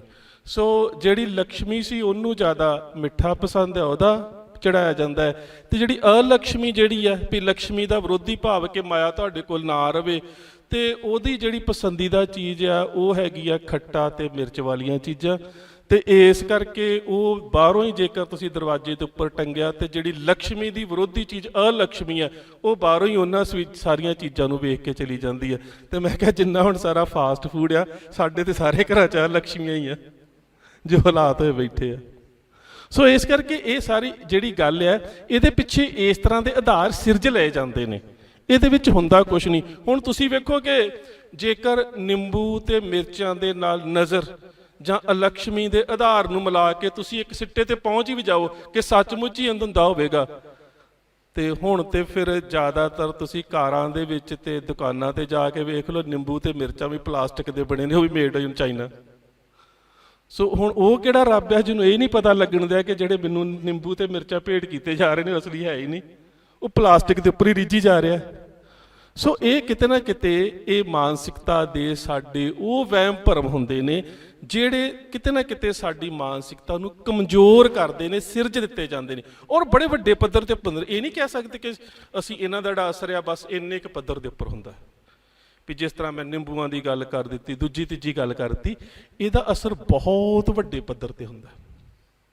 ਇਹ ਸਾਡੇ ਘਰਾਂ ਦੇ ਵਿੱਚੋਂ ਜਿਹੜਾ ਇਹ ਪੈਦਾ ਹੋਇਆ ਅਸਰ ਹੈ ਨਾ, ਇਹ ਜਦੋਂ ਅੱਗੇ ਅੱਗੇ ਵੱਧਦਾ ਜਾਂਦਾ ਹੈ ਤੇ ਕਿਤੇ ਨਾ ਕਿਤੇ ਸਾਡੇ ਬੱਚਿਆਂ ਦੇ ਮਨਾਂ 'ਚ ਇੱਕ ਡਰ ਦੀ ਭਾਵਨਾ ਪੈਦਾ ਕਰਦਾ। ਆ ਦੁਨੀਆ ਦੇ ਵਿੱਚ ਜਿੰਨੇ ਵੀ ਕੀੜੇ ਮਕੌੜੇ ਨੇ ਨਾ, ਉਹਨਾਂ 'ਚੋਂ ਸਭ ਤੋਂ ਵੱਧ ਇੱਕ ਉਹ ਕੀੜਾ ਮਕੌੜਾ ਹੈ ਜਿਹੜਾ ਨਾ ਦੰਦੀ ਵੱਢ ਸਕਦਾ, ਨਾ ਤੁਹਾਡੀ ਸਕਿਨ ਨੂੰ ਰੈਸ਼ ਕਰ ਸਕਦਾ, ਨਾ ਉਹਦੇ 'ਚ ਜ਼ਹਿਰ ਆ, ਨਾ ਉਹ ਡੰਗ ਮਾਰ ਸਕਦਾ, ਉਹ ਕਾਕਰੋਚ ਆ। ਤੇ ਘਰ 'ਚ ਇੱਕ ਨਿਕਲ ਆਵੇ ਤੇ ਸਾਰਾ ਟੱਬਰ ਮੰਜੀ ਤੇ ਚੜਿਆ ਹੁੰਦਾ। ਤੇ ਵੈਸੇ ਅਸੀਂ ਪਤਾ ਕੀ ਕਹਿਣਾ, ਗੁਰੂ ਗ੍ਰੰਥ ਜੀ ਮਾਨਿਓ ਪ੍ਰਗਟ ਗੁਰਾਂ ਕੀ ਦੇ, ਸਭ ਸਿੱਖਣ ਕੋ ਹੁਕਮ ਹੈ, ਗੁਰੂ ਮਾਨਿਓ ਗ੍ਰੰਥ, ਖਾਲਸਾ ਸੋ ਜੋ ਕੜੇ ਤਰੰਗ, ਖਾਲਸਾ ਸੋ ਕਰੇ ਨਿਤ ਜੰਗ। ਵੀ ਖਾਲਸਾ ਘੋੜੇ ਤੇ ਚੜਦਾ, ਖਾਲਸਾ ਜੰਗ ਕਰਦਾ, ਤੇ ਘਰ 'ਚ ਕਾਕਰੋਚ ਨਿਕਲ ਆਵੇ ਸਾਰਾ ਖਾਲਸਾ ਮੰਜੀ ਤੇ ਚੜਿਆ ਹੁੰਦਾ। ਇਹ ਸੱਚ ਆ। ਇਹ ਸਾਡੀ ਮਾਨਸਿਕਤਾ ਦੇ ਵਿੱਚ ਸਿਰਜੇ ਹੋਏ ਡਰ ਨੇ। ਇਹਨਾਂ ਡਰਾਂ ਨੂੰ ਤੁਹਾਨੂੰ ਆਪਣੀ ਮਾਨਸਿਕਤਾ ਦੇ ਵਿੱਚੋਂ ਕੱਢਣਾ ਪਵੇਗਾ। ਔਰ ਇਹਨਾਂ ਡਰਾਂ ਨੂੰ ਜਨਮ ਦੇਣ ਵਾਲਾ ਕੌਣ ਹੈ? ਮੇਰੀ ਵੀਰ ਜੀ ਰਾਜਵਿੰਦਰ ਨਾਲ ਗੱਲ ਹੋ ਰਹੀ ਸੀ ਤੇ ਮੈਂ ਪਿੱਛੇ ਭਾਈ ਵੀਰ ਸਿੰਘ ਦਾ ਹਵਾਲਾ ਦੇ ਕੇ ਗੱਲ ਕੀਤੀ ਸੀ ਕਿ ਭਾਈ ਵੀਰ ਸਿੰਘ ਨੂੰ ਕਿਸੇ ਨੇ ਪੁੱਛਿਆ ਕਿ ਬੱਚੇ ਨੂੰ ਧਰਮ ਦੀ ਵਿੱਦਿਆ ਕਦੋਂ ਦਿੱਤੀ ਜਾਵੇ, ਤੇ ਜਵਾਬ ਸੀ ਜਨਮ ਤੋਂ 20 ਸਾਲ ਪਹਿਲਾਂ। ਇਹਦਾ ਮਤਲਬ ਕਿ ਜਨਮ ਦੇਣ ਵਾਲੀ ਜਿਹੜੀ ਮਾਂ ਹੈ ਨਾ, ਉਹ ਧਰਮ ਦੀ ਵਿੱਦਿਆ ਗ੍ਰਹਿਣ ਕਰਨੀ ਸ਼ੁਰੂ ਕਰ ਦੇਵੇ। ਹੁਣ ਜੇ ਮਾਂ ਦੇ ਵਿੱਚ ਹੀ ਇਵੇਂ ਦਾ ਡਰ ਹੈ, ਪਰਿਵਾਰ ਦੇ ਵਿੱਚ ਹੀ ਇਵੇਂ ਦਾ ਡਰ ਹੈ, ਵਹਿਮਾਂ ਦੇ ਬਾਰੇ, ਕਰਮਕਾਂਡਾਂ ਦੇ ਬਾਰੇ, ਪਖੰਡਾਂ ਦੇ ਬਾਰੇ, ਤੇ ਅਸੀਂ ਬੱਚੇ ਨੂੰ ਇਹਨਾਂ ਅਲਾਮਤਾਂ ਤੋਂ ਕਿਵੇਂ ਬਚ ਸਕਦੇ ਹਾਂ? ਸੋ ਸਭ ਤੋਂ ਪਹਿਲੀ ਗੱਲ ਤਾਂ ਇਹ ਹੈ ਨਾ ਕਿ ਜਿੰਨਾ ਚਿਰ ਸਾਡੇ ਵਿੱਚੋਂ ਇਹ ਡਰ ਜਾਂ ਇਹ ਪ੍ਰਵਿਰਤੀਆਂ ਖਤਮ ਨਹੀਂ ਹੁੰਦੀਆਂ, ਔਰ ਇਹ ਘਰਾਂ ਦੇ ਵਿੱਚ ਬਣ ਜਾਂਦੀਆਂ ਨੇ। ਇਹ ਤੁਸੀਂ ਸਾਰੇ ਆਪਣੇ ਪਰਿਵਾਰਾਂ ਦੇ ਵਿੱਚ ਵੇਖ ਲਿਓ, ਮੈਂ ਵੀ ਆਪਣੇ ਘਰ ਪਰਿਵਾਰ 'ਚ ਵੇਖਿਆ। ਬੜਾ ਔਖੇ ਹੁੰਦੇ ਨੇ ਇਹ ਜਿਹੜੇ ਇਸ ਤਰ੍ਹਾਂ ਦੇ ਜਿਹੜੇ ਭਰਮ ਜੇ ਬਣ ਜਾਂਦੇ ਨੇ। ਇਹ ਤੋੜਨੇ ਹੁੰਦੇ ਔਖੇ ਨੇ, ਪਰ ਇਹ ਟੁੱਟ ਸਕਦੇ ਨੇ। ਪਰ ਉਹਦੇ ਵਾਸਤੇ ਖਾਸ ਕਰਕੇ ਮੇਰੀਆਂ ਭੈਣਾਂ ਨੂੰ ਤੁਹਾਨੂੰ ਥੋੜ੍ਹਾ ਜਿਹਾ ਮਾਈ ਭਾਗੋ ਦੀਆਂ ਵਾਰਿਸ ਬਣਨਾ ਪੈਣਾ, ਕਿਉਂਕਿ ਦਰਅਸਲ ਜਦੋਂ ਅਸੀਂ ਗੁਰਮਤਿ ਵਿਚਾਰਧਾਰਾ ਦੇ ਨਾਲ ਜੁੜ ਜਾਵਾਂਗੇ ਨਾ, ਤੇ ਇਹਨਾਂ ਚੀਜ਼ਾਂ ਦਾ ਆਧਾਰ ਕੁਛ ਨਹੀਂ ਹੈਗਾ। ਇਹ ਬਿਲਕੁਲ ਨਿਰ-ਆਧਾਰ ਨੇ। ਕਿਸੇ ਤਰ੍ਹਾਂ ਦਾ ਕੋਈ ਭੈ ਨਹੀਂ, ਕਿਸੇ ਤਰ੍ਹਾਂ ਦਾ ਕੋਈ ਡਰ ਨਹੀਂ, ਬਸ ਸਾਡੀ ਮਾਨਸਿਕਤਾ ਦੇ ਵਿੱਚ ਸਿਰਜ ਦਿੱਤਾ ਜਾਂਦਾ ਹੈ। ਔਰ ਬਾਰ-ਬਾਰ ਦੀ ਜਿਹੜੀ ਰੈਪੀਟੇਸ਼ਨ ਹੈ, ਉਹ ਜਦੋਂ ਸਾਡਾ ਸੰਸਕਾਰ ਬਣ ਜਾਂਦੀ, ਉਹੀ ਵਿਚਾਰ ਬਣ ਜਾਂਦੀ ਹੈ, ਤੇ ਉਹੀ ਸਾਡੀ ਰੋਜ਼ਮਰਾ ਦੀ ਜ਼ਿੰਦਗੀ 'ਚ ਵਹਿਮ ਦਾ ਰੂਪ ਲੈ ਲੈਂਦੀ ਹੈ। ਇੱਕ ਕਿਤਾਬ ਹੈ ਇਸੇ ਤਰ੍ਹਾਂ ਦੇ ਮਨੋਵਿਗਿਆਨਕ ਅਧਿਐਨ ਦੇ ਉੱਪਰ, ਉਹਦੇ ਵਿੱਚ ਇੱਕ ਮਾਂ, ਪੁਰਾਣੇ ਸਮਿਆਂ ਦੀ ਗੱਲ ਹੈ ਜਦੋਂ ਅਸੀਂ ਦੁੱਧ ਜਮਾਉਂਦੇ ਹੁੰਦੇ ਸੀ ਜਾਗ ਲਾ ਕੇ, ਤੇ ਮਾਂ ਨੇ ਘਰ ਦੇ ਵਿੱਚ ਬਿੱਲੀ ਰੱਖੀ ਹੋਈ ਸੀ। ਹੁਣ ਕੁਦਰਤੀ ਹੈ ਕਿ ਜੇਕਰ ਦੁੱਧ ਨੂੰ ਜਾਗ ਲਾ ਕੇ ਰੱਖਣਾ ਹੈ ਤੇ ਬਿੱਲੀ ਤੋਂ ਤਾਂ ਦੂਰ ਹੀ ਰੱਖਣਾ ਪਊਗਾ ਵੀ ਕਿਤੇ ਪੀ ਨਾ ਲਵੇ। ਸੋ ਮਾਂ ਨੇ ਘਰ ਦੇ ਵਿੱਚ ਜਦੋਂ ਵੀ ਰਾਤ ਨੂੰ ਜਾਗ ਲਾਉਣੀ ਨਾ, ਉਦੋਂ ਆਪਣੀ ਧੀ ਨੂੰ ਕਹਿਣਾ, ਪੁੱਤ ਬਿੱਲੀ ਨੂੰ ਟੋਕਰੇ ਹੇਠ ਦੇ ਲਾ, ਦੁੱਧ ਨੂੰ ਜਾਗ ਲਾ ਦੇਵਾਂ, ਨਹੀਂ ਤੇ ਦਹੀਂ ਨਹੀਂ ਬਣਨਾ। ਹੁਣ ਉਹ ਰੋਜ਼ ਇਸ ਚੀਜ਼ ਦਾ ਦੁਹਰਾਅ ਹੋ ਰਿਹਾ, ਰੋਜ਼ ਦੁਹਰਾਅ ਹੋ ਰਿਹਾ। ਹੁਣ ਉਹਦੇ ਪਿੱਛੇ ਕਾਰਨ ਤਾਂ ਵਿਗਿਆਨਕ ਹੈ ਕਿ ਦੁੱਧ ਨੂੰ ਜਾਗ ਲਾ ਕੇ, ਖੱਟਾ ਲਾ ਕੇ ਰੱਖਣਾ ਹੈ, ਤੇ ਬਿੱਲੀ ਨੂੰ ਟੋਕਰੇ ਹੇਠ ਦੇਣਾ ਹੈ ਕਿ ਕਿਤੇ ਬਿੱਲੀ ਦੁੱਧ ਪੀ ਨਾ ਲਵੇ। ਹੁਣ ਬੱਚੀ ਰੋਜ਼ ਇਸ ਗੱਲ ਦਾ ਦੁਹਰਾਓ ਵੇਖਦੀ ਹੈ ਕਿ ਰੋਜ਼ ਮਾਂ ਕਹਿੰਦੀ ਹੈ, ਪੁੱਤ ਬਿੱਲੀ ਨੂੰ ਟੋਕਰੇ ਹੇਠ ਦੇ ਲਾ, ਫਿਰ ਦਹੀਂ ਬਣਨਾ। ਤੇ ਹੁਣ ਜਦੋਂ ਵਿਆਹੀ ਗਈ, ਸਹੁਰੇ ਚਲੀ ਗਈ, ਦੂਜੇ ਤੀਜੇ ਦਿਨ ਅਗਲਿਆਂ ਨੇ ਚੌਂਕੇ ਦੇ ਵਿੱਚ ਰਸੋਈ 'ਚ ਕੰਮ ਕਰਨ ਲਾ ਦਿੱਤਾ, ਤੇ ਉਹਦੀ ਸੱਸ ਕਹਿੰਦੀ ਕਿ ਪੁੱਤ ਦੁੱਧ ਨੂੰ ਜਾਗ ਲਾ ਦੇ, ਦਹੀਂ ਜਮਾਉਣਾ। ਤੇ ਕਹਿੰਦੀ ਮਾਤਾ ਬਿੱਲੀ ਕਿੱਥੇ, ਪਹਿਲਾਂ ਟੋਕਰੇ ਥੱਲੇ ਦੇ ਲਈਏ, ਉਹਨਾਂ ਚਿਰ ਤਾਂ ਦਹੀਂ ਨਹੀਂ ਬਣਨਾ। ਸੋ ਗੱਲ ਕੀ ਸੀ ਕਿ ਜਿਹੜਾ ਬਾਰ-ਬਾਰ ਦਾ ਦੁਹਰਾਓ ਆ, ਜਿਹੜੇ ਸਾਡੇ ਘਰਾਂ 'ਚ ਵੀ ਰੋਜ਼ ਹੋ ਰਿਹਾ। ਇਹ ਜਿਹੜਾ ਬਾਰ-ਬਾਰ ਦਾ ਜਿਹੜਾ ਡਰ ਹੈ, ਇਹ ਜਿਹੜਾ ਬਾਰ-ਬਾਰ ਦਾ ਦੁਹਰਾਓ ਹੈ, ਜਦੋਂ ਇਹ ਸੰਸਕਾਰ ਹੀ ਬਣ ਜਾਂਦੇ ਤੇ ਫਿਰ ਸਾਨੂੰ ਪਤਾ ਨਹੀਂ ਲੱਗਦਾ ਕਿ ਅਸੀਂ ਵਹਿਮ ਕਰ ਰਹੇ ਹਾਂ, ਸਾਨੂੰ ਪਤਾ ਨਹੀਂ ਲੱਗਦਾ। ਮੈਂ ਅਜੇ ਵੀ ਵੇਖਿਆ ਕਈ ਘਰਾਂ ਦੇ ਵਿੱਚ ਜੀ ਵੀਰਵਾਰ ਸਿਰ ਨਹੀਂ ਨਹਾਉਣਾ, ਤੇ ਮੈਂ ਕਹਿੰਦਾ ਹੁੰਦਾ ਜੀ ਕਿਹੜਾ ਛੱਡਣਾ ਵੀਰਵਾਰ, ਅਮਰੀਕਾ ਵਾਲਾ ਕਿ ਇੱਥੋਂ ਵਾਲਾ? ਵੀ ਸਾਡਾ ਤਾਂ ਟਾਈਮ ਦਾ ਹੀ ਫਰਕ ਹੈ ਉਹਨਾਂ ਦੇ ਨਾਲੋਂ, ਵੀ ਅਮਰੀਕਾ ਵਾਲਾ ਵੀਰਵਾਰ ਛੱਡ ਦਿਓ ਕਿ ਇੱਥੋਂ ਵਾਲਾ ਛੱਡ ਦਿਓ। ਮਤਲਬ ਇਹਦਾ ਕਾਰਨ ਕੀ ਹੈ ਕਿ ਬਾਰ-ਬਾਰ ਜਦੋਂ ਅਸੀਂ ਬੱਚਿਆਂ ਨੂੰ ਇਵੇਂ ਦੀਆਂ ਗੱਲਾਂ ਦੱਸਾਂਗੇ ਤਾਂ ਉਹਨਾਂ ਦੀ ਜ਼ਿੰਦਗੀ ਦੇ ਉਹ ਸੰਸਕਾਰ ਬਣਦੇ ਜਾ ਰਹੇ ਨੇ, ਤੇ ਕਿਤੇ ਨਾ ਕਿਤੇ ਉਹਨਾਂ ਦੀ ਮਾਨਸਿਕਤਾ ਜਿਹੜੀ ਹੈ ਉਹ ਬੜੀ ਡਰਪੋਕ ਜਿਹੀ ਹੁੰਦੀ ਜਾਂਦੀ ਹੈ। ਅਸੀਂ ਬੱਚਿਆਂ ਨੂੰ ਇਸ ਤਰ੍ਹਾਂ ਦਾ ਨਹੀਂ ਸੀ ਬਣਾਉਣਾ ਜਿਸ ਤਰ੍ਹਾਂ ਦਾ ਸਾਡਾ ਧਾਰਕ ਮਾਹੌਲ ਬੱਚਿਆਂ ਨੂੰ ਬਣਾਉਂਦਾ ਜਾ ਰਿਹਾ, ਘਰ ਦਾ ਮਾਹੌਲ ਖਾਸ ਕਰਕੇ, ਜਿਹਦੇ ਵਿੱਚ ਅਸੀਂ ਗੁਰਮਤਿ ਵਿਚਾਰਧਾਰਾ ਦੀ ਜਿਹੜੀ ਚੇਤਨਤਾ ਸੀ ਉਹਦੇ ਤੋਂ ਅਸੀਂ ਕੋਹਾਂ ਦੂਰ ਜਾਂਦੇ ਜਾ ਰਹੇ ਹਾਂ। ਇਸੇ ਤਰ੍ਹਾਂ ਮਤਲਬ ਕਿ ਇਹ ਵਹਿਮ ਭਰਮ ਜਦੋਂ ਹੁਣ ਸਾਡੇ ਬੱਚੇ ਵੀ ਵੇਖਦੇ ਹੋਣਗੇ ਤਾਂ ਕਿਤੇ ਤੁਸੀਂ ਨਾ ਰਿਸਰਚ ਕਰਨ ਦੀ ਕੋਸ਼ਿਸ਼ ਕਰਿਓ, ਤੇ ਤੁਸੀਂ ਵੇਖੋਗੇ ਕਿ ਜਿੰਨੇ ਵੀ ਸੈਟੇਲਾਈਟ ਇਸਰੋ ਤੋਂ ਉੱਪਰ ਭੇਜੇ ਗਏ ਨੇ ਨਾ, ਉਹ ਮੰਗਲਵਾਰ ਵਾਲੇ ਦਿਨ ਕੋਈ ਨਹੀਂ ਭੇਜਿਆ ਗਿਆ। ਤੇ ਜਦੋਂ ਦਾ ਟਾਈਮ ਦਾ ਕਾਊਂਟਡਾਊਨ ਸ਼ੁਰੂ ਕਰਦੇ ਨੇ ਨਾ, ਤੇ ਸਭ ਤੋਂ ਪਹਿਲਾਂ ਹਿੰਦੁਸਤਾਨ ਦੇ ਵਿਗਿਆਨੀ ਇਹ ਵੇਖਦੇ ਨੇ ਕਿ ਰਾਹੂ ਕਾਲ ਨਾ ਹੋਵੇ, ਕਿ ਦਿਨ ਦੇ ਵਿੱਚ 90 ਮਿੰਟ ਦਾ ਰਾਹੂ ਕਾਲ ਹੁੰਦਾ, ਤੇ ਇਹ ਵੇਖਿਆ ਜਾਂਦਾ ਕਿ ਜਿਹੜੇ ਸਮੇਂ 'ਚ ਸੈਟੇਲਾਈਟ ਉੱਪਰ ਭੇਜਣਾ ਨਾ, ਵੀ ਉਹ ਟਾਈਮ ਰਾਹੂ ਕਾਲ ਨਾ ਹੋਵੇ, ਵੀ ਗੱਲਾਂ ਚੰਦਰਮਾ ਦੇ ਉੱਪਰ ਜਾਣ ਦੀਆਂ ਕਰਨੀਆਂ। ਤੇ ਅਜੇ ਵੀ ਮਨ ਦੇ ਵਿੱਚ ਰਾਹੂ ਕੇਤੂ ਦਾ ਜਿਹੜਾ ਡਰ ਹੈ ਉਹ ਵਸਿਆ ਹੋਣਾ। ਸੋ ਜਦੋਂ ਸਾਡੇ ਬੱਚੇ ਵੱਡੇ ਪੱਧਰ ਦੇ ਉੱਪਰ ਇਸ ਚੀਜ਼ ਨੂੰ ਪੜ੍ਹਦੇ ਆ, ਜਾਂ ਤੁਸੀਂ ਅੱਜ ਵੀ ਵੇਖੋ ਨਾ, ਤੇ ਜਦੋਂ ਤੁਸੀਂ ਕਿਸੇ ਨੂੰ ਅਖਬਾਰ ਫੜਾ ਦਿਓ, ਉਹ ਖਬਰ ਬਾਅਦ 'ਚ ਪੜ੍ਹਦਾ, ਪਹਿਲਾਂ ਉਹਨੇ ਰਾਸ਼ੀਫਲ ਹੋਰੋਸਕੋਪ ਖੋਲ੍ਹੀ ਹੁੰਦੀ ਹੈ। ਮੈਂ ਖੁਦ ਤੁਹਾਨੂੰ ਦੱਸਿਆ ਕਿ ਡਾਕਟਰ ਹਾਂ, ਤੇ ਅਖਬਾਰ ਦੇ ਉੱਪਰ ਮੈਂ ਜਦੋਂ ਪੜ੍ਹਦੇ ਪੁੜ੍ਹਦੇ ਕਈ ਸ਼ਾਪ 'ਤੇ ਆ ਜਾਣਾ, ਤੇ ਇੱਕ ਮੁੰਡਾ ਵਿਚਾਰਾ, ਉਹਨੂੰ ਕੋਈ ਮਤਲਬ ਨਹੀਂ ਹੁੰਦਾ, ਵੀ ਨਾ ਉਹਨੂੰ ਖਬਰਾਂ ਦੇ ਨਾਲ ਮਤਲਬ ਹੈ, ਨਸ਼ੇ ਕਰਦਾ ਸੀ ਥੋੜ੍ਹੇ ਬਹੁਤੇ, ਤੇ ਆ ਕੇ ਮੇਰੇ ਕਲੀਨਿਕ 'ਤੇ ਬੈਠ ਗਿਆ, ਤੇ ਮੈਂ ਅਖਬਾਰ ਅਜੇ ਫੜੀ, ਤੇ ਮੈਨੂੰ ਕਹਿੰਦਾ ਪਹਿਲਾਂ ਮੈਨੂੰ ਪੜ੍ਹ ਲੈਣ ਦਿਓ। ਮੈਂ ਕਿਹਾ ਤੂੰ ਕੀ ਪੜ੍ਹਨਾ? ਕਹਿੰਦਾ ਰਾਸ਼ੀਫਲ। ਮੈਂ ਕਿਹਾ ਰਾਸ਼ੀ ਤੋਂ ਤੂੰ ਕੀ ਲੈਣਾ? ਕਹਿੰਦਾ ਅੱਜ ਨਸ਼ਾ ਜਿਹਾ ਲੈਣਾ ਜਾਣਾ ਸੀ। ਮੈਂ ਕਿਹਾ ਰਾਸ਼ੀ ਵੇਖ ਲਾਂ, ਕਿਤੇ ਰਾਹ 'ਚ ਫੜੇ ਨਾ ਜਾਈਏ। ਸੋ ਇਹ ਇੱਕ ਮਨ ਦੇ ਵਿੱਚ ਵਹਿਮ ਸਿਰ ਦਿੱਤਾ ਗਿਆ। ਹੁਣ ਉਹ ਜਿਹੜੀਆਂ ਹੋਰੋਸਕੋਪਸ ਨੇ ਉਹਦੇ ਦੋ ਆਧਾਰ ਨੇ। ਜੇ ਤੁਸੀਂ ਵੈਸਟਰਨ ਕਲਚਰ 'ਚ ਜਾਂਦੇ ਹੋ, ਉਹ ਤੁਹਾਡੀ ਜਨਮ ਦੀ ਟਾਈਮ ਤੇ ਤਰੀਕ ਦੇ ਹਿਸਾਬ ਨਾਲ, ਏਰੀਸ ਜਿਹੀਆਂ ਵੀ ਤੁਹਾਡੀਆਂ ਹੋਰੋਸਕੋਪਿਕ ਜਿਹੜਾ ਸਿਸਟਮ ਉਸ ਹਿਸਾਬ ਨਾਲ ਚਲਾਉਂਦੇ ਨੇ। ਜਿਹੜਾ ਸਾਡਾ ਰਾਸ਼ੀ ਪਰੰਪਰਾ ਤੁਸੀਂ ਅਖਬਾਰ 'ਚ ਵੇਖਦੇ ਹੋ, ਉਹ ਨਾਵਾਂ ਦੇ ਹਿਸਾਬ ਦੇ ਨਾਲ ਹੁੰਦੀ ਹੈ। ਤੇ ਜੇ ਨਾਵਾਂ ਦੇ ਹਿਸਾਬ ਦੇ ਨਾਲ ਬਣਨ ਵਾਲੀਆਂ ਰਾਸ਼ੀਆਂ ਸੱਚ ਹੋਣ, ਤੇ ਫਿਰ ਰਾਮ ਤੇ ਰਾਵਣ ਦੀ ਰਾਸ਼ੀ ਦੋਵਾਂ ਦੀ ਤੁਲਾ ਬਣਦੀ ਹੈ, ਫਿਰ ਕ੍ਰਿਸ਼ਨ ਤੇ ਕੰਸ ਦੀ ਵੀ ਇੱਕ ਬਣਦੀ ਹੈ, ਫਿਰ ਉਸਾਮਾ ਬਿਨ ਲਦੇਨ ਦੀ ਤੇ ਓਬਾਮਾ ਦੀ ਵੀ ਇੱਕ ਬਣਦੀ ਹੈ। ਸੋ ਇਹ ਜੇਕਰ ਇਹਨਾਂ ਰਾਸ਼ੀਆਂ ਦਾ ਇਹ ਆਧਾਰ ਹੋਵੇ, ਸੋ ਕਿਤੇ ਨਾ ਕਿਤੇ ਸੋਚਣ ਦੀ ਲੋੜ ਤਾਂ ਹੈ ਨਾ ਕਿ ਅਸੀਂ ਕਿਹੜੇ ਚੱਕਰਾਂ ਦੇ ਵਿੱਚ, ਜਦੋਂ ਸਾਡੀ ਪਾਵਨ ਗੁਰਬਾਣੀ ਸਾਹਾ ਚਿੱਠੀ ਵੀ ਭੇਜੀ ਜਾਂਦੇ ਆ, ਜਾ ਕੇ ਅਸੀਂ ਸਾਹਾ ਵੀ ਕਢਾਈ ਜਾਂਦੇ ਆ, ਤੇ ਵਿਆਹ ਵਾਲੇ ਦਿਨ ਸ਼ਬਦ ਵੀ ਪੜ੍ਹੀ ਜਾਂਦੇ ਆ, ਸਾਹਾ ਗਣੇ ਨਾ ਕਰੇ ਵਿਚਾਰ ਸਭ ਸੇ ਉੱਪਰ ਏਕ ਓਂਕਾਰ। ਇਹ ਵੀ ਕਹੀ ਜਾਣਾ ਕਿ ਸਾਡਾ ਸਾਹੇ ਉੱਪਰ ਏਕ ਓਂਕਾਰ, ਤੇ ਸਾਹਾ ਗਣੇ ਨਾ ਕਰੇ ਵਿਚਾਰ, ਤੇ ਸਾਹਾ ਕਢਾਈ ਵੀ ਜਾਣਾ। ਸੋ ਅਸੀਂ ਕਿਤੇ ਨਾ ਕਿਤੇ, ਮੈਨੂੰ ਇੰਝ ਲੱਗਦਾ ਹੁੰਦਾ ਕਿ ਜੋ ਅਸੀਂ ਗੁਰਬਾਣੀ ਦੇ ਵਿੱਚ ਜੋ ਪੜ੍ਹ ਰਹੇ ਹਾਂ, ਉਹਦੇ ਉੱਪਰ ਕਿਸੇ ਨਾ ਕਿਸੇ ਰੂਪ ਦੇ ਵਿੱਚ ਅਮਲ ਨਹੀਂ ਕਰ ਰਹੇ। ਅਸੀਂ ਅਮਲ ਤੋਂ ਵਾਂਝੇ ਲੋਕ ਹਾਂ ਉਸ ਸਮੇਂ ਦੇ ਵਿੱਚ। ਸੋ ਅਗਲੀ ਗੱਲ ਆ ਜਾਂਦੀ ਹੈ ਇਹਨਾਂ ਵਹਿਮਾਂ ਭਰਮਾਂ ਦੇ ਇਲਾਜ ਦੇ ਬਾਰੇ, ਜਿਹੜੀ ਮੈਂ ਪਹਿਲਾਂ ਵੀ ਗੱਲ ਕੀਤੀ ਆ ਕਿ ਵਹਿਮ ਜਿਹੜਾ, ਜਦੋਂ ਤੁਸੀਂ ਵਹਿਮ ਨਾਲ ਵਹਿਮ ਨੂੰ ਕੱਟਣ ਦੀ ਗੱਲ ਕਰੋਗੇ ਤਾਂ ਉਦੋਂ ਵੀ ਇੱਕ ਬਿਮਾਰੀ ਦੇ ਰੂਪ 'ਚ ਲਿਆ ਜਾਂਦਾ ਹੈ।